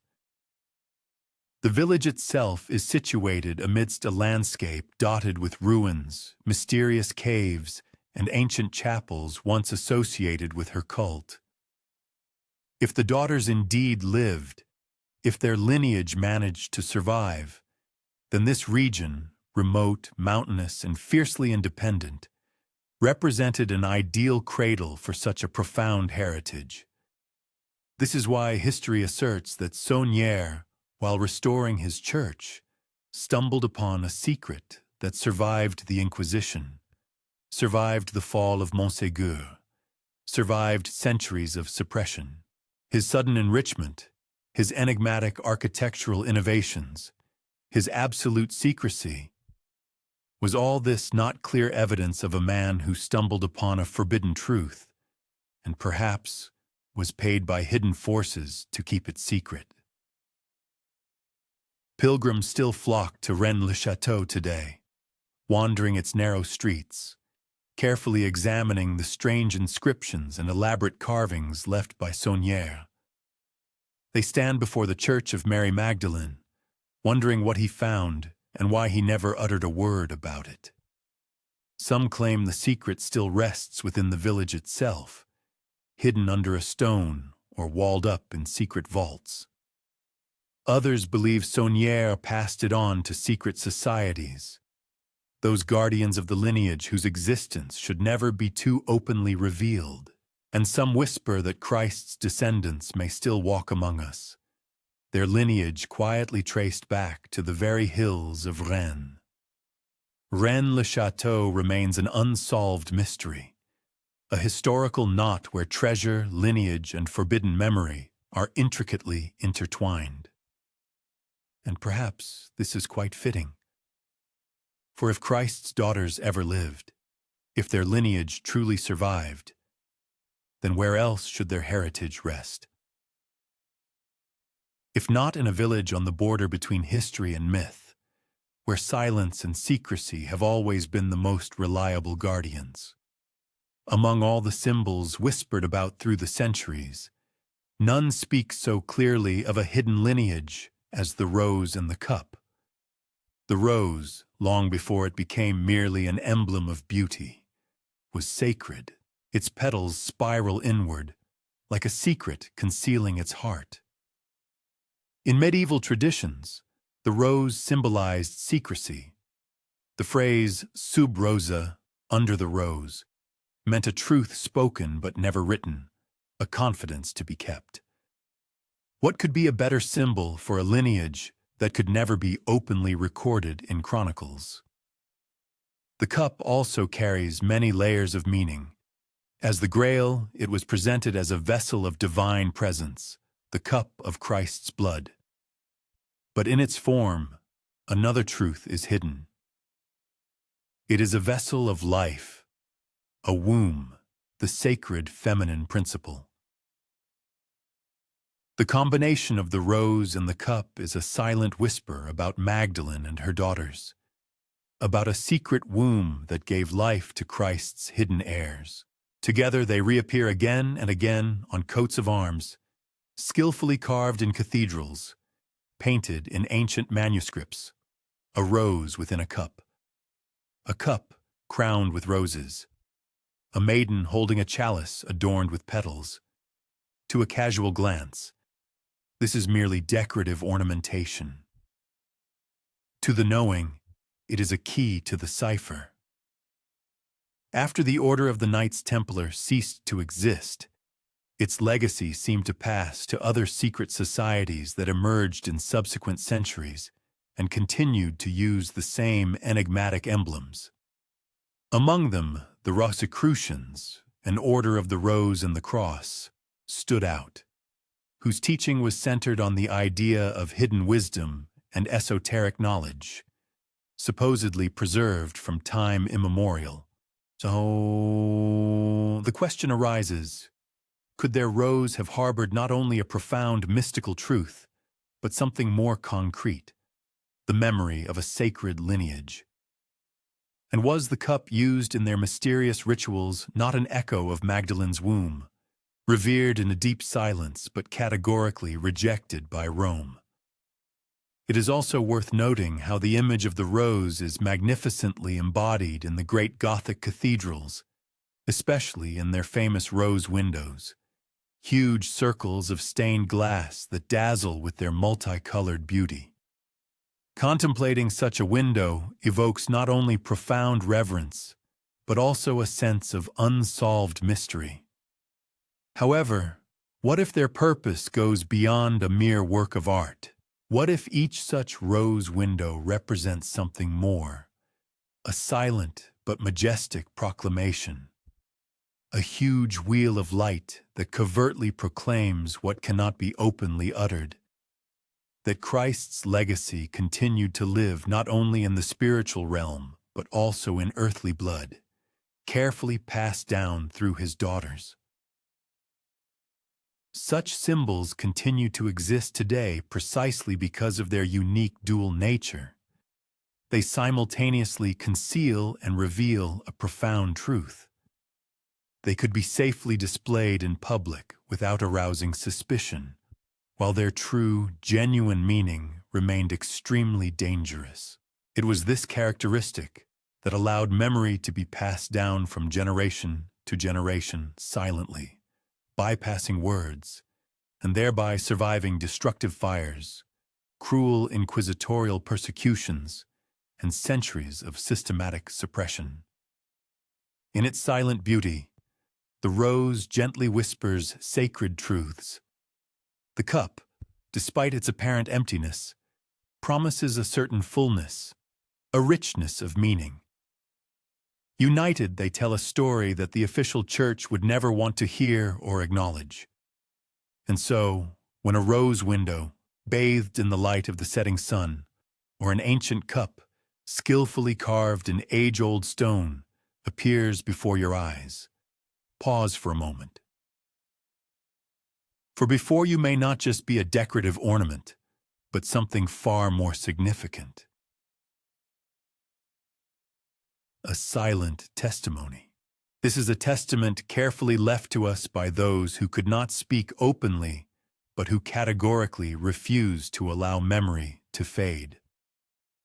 The rose and the cup are symbols of a secret and a vessel, of Magdalene and her daughters. Perhaps they are the most authentic emblems of a lineage that was meticulously erased from official history, but never forgotten. If we assume that the existence of Christ's daughter's lineage posed too serious a threat to Rome's authority, then it is quite logical to assume that it might have survived not in open, public churches, but deep within secret fraternities and closed societies. After the tragic fall of the Knights Templar, the whispers of their profound knowledge did not subside or vanish into history. On the contrary, they seemed to slowly but surely seep into other orders and emerging secret groups that began to appear throughout Europe. The Rosicrucians, the Freemasons, as well as numerous shadowy networks of alchemists and mystics. All these communities carried symbols that clearly echoed ancient traditions: roses, mysterious chalices, shining stars, and hints of carefully hidden genealogies. The Rosicrucians, in turn, openly spoke of the rose and the cross as sacred emblems, symbolizing hidden wisdom.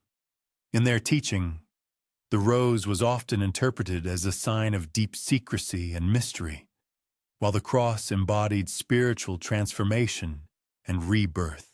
However, is it possible that this union of symbols also represented a distant echo of a long-denied marriage and a carefully preserved lineage?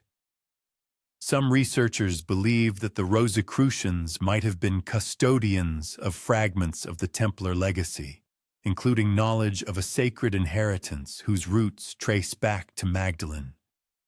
The Freemasons, another influential secret society, also remain shrouded in a dense veil of mystery. They are called the builders of great cathedrals, skilled masters of symbols, and unwavering keepers of complex rituals passed down from generation to generation. In their lodges, one can find signs of deep duality, principles of sacred geometry, and many veiled allegories. The question arises, did they inherit not only outstanding architectural skill, but also a hidden memory, carefully coded in stone? That very memory of Christ's hidden heirs, which, it is believed, the Templars once jealously protected. In their meticulously developed rites, symbols appear with unmistakable precision. The compass and square, for example, traditionally indicate principles of balance, equilibrium, and harmonious union. The letter G, surrounded by an aura of secrecy, is commonly interpreted as geometry or God. However, there are other, more mysterious interpretations. Some whisper that it signifies something entirely different: generation, holding the secret of blood, a sacred lineage hidden in the flesh. Even alchemists, whose laboratories were filled with strange formulas and enigmatic processes, sought something more than the simple transmutation of base metals into gold. Their relentless search for the philosopher's stone, promising eternal life concealed within matter itself, can well be seen as an echo of the same profound aspiration. It was a striving to preserve a sacred heritage in its living, tangible form, to transform blood into an indestructible and eternal legacy. What unites all these diverse societies into a single whole is their unwavering silence. None of them dare to speak openly and directly. All of them carefully conceal their profound knowledge behind a veil of symbols and complex allegories.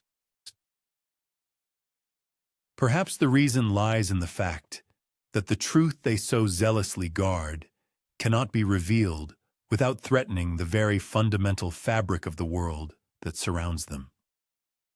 Were these secret societies never merely intellectual circles or ordinary guilds of builders, but in fact guardians, carefully preserving ancient whispers and entrusted with protecting the most dangerous knowledge possible? Is it possible that over centuries marked by bloody wars, cruel suppression, and treacherous betrayals, they ensured the survival of a sacred lineage, skillfully hidden behind the masks of rituals and meaningful symbols? Their unseen influence is felt to this day. It manifests in majestic architecture, in ancient legends, and in the quiet but undeniable power they are rumored to possess. Perhaps they continue to watch over the world, remaining in the shadows. Perhaps the mission of guardianship never ended. Perhaps even now, behind the tightly closed doors of secret gatherings, the story of Christ's daughters remains known, their descendants reliably protected, and their memory carefully preserved. And if so, then the echo of Magdalene's children continues to resonate. It is heard not in solemn churches, but in societies thriving in deep silence, not in sacred scriptures, but in meaningful symbols, not in daylight, but in mysterious shadows where secrets have always found refuge and survived. Thus, the narrative inevitably returns to that fundamental question with which this fascinating journey into the depths of history and mystery began. Did Christ indeed leave behind daughters, hidden heiresses whose very existence could irrevocably shake the fundamental foundations of all church doctrine?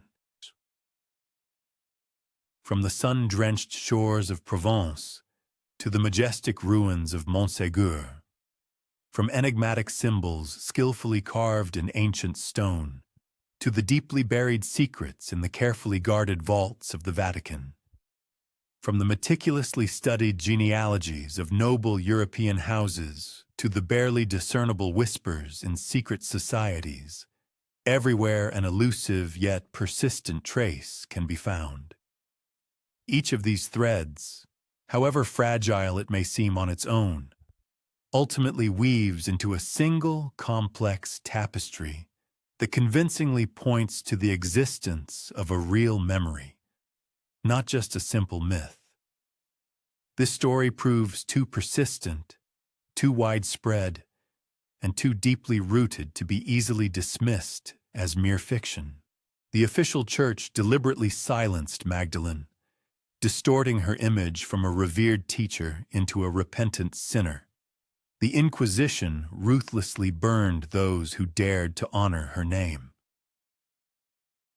The Templars were betrayed, their powerful order destroyed, and their profound secrets seemed forever lost in the flames.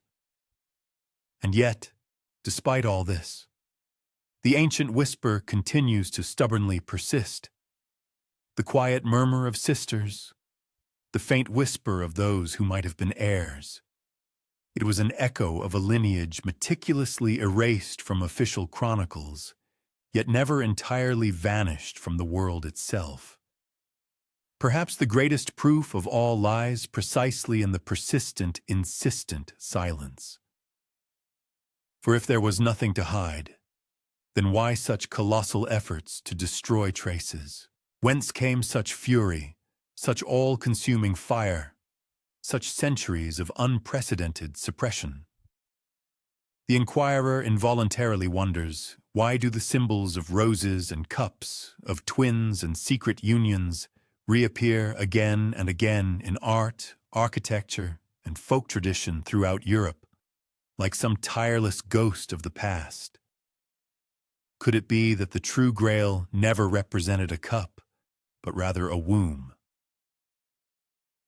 That the most sacred of all relics turned out to be life itself, passed down in deep secrecy through daughters whose names were never recorded in chronicles, but whose blood, perhaps, continues to flow even today?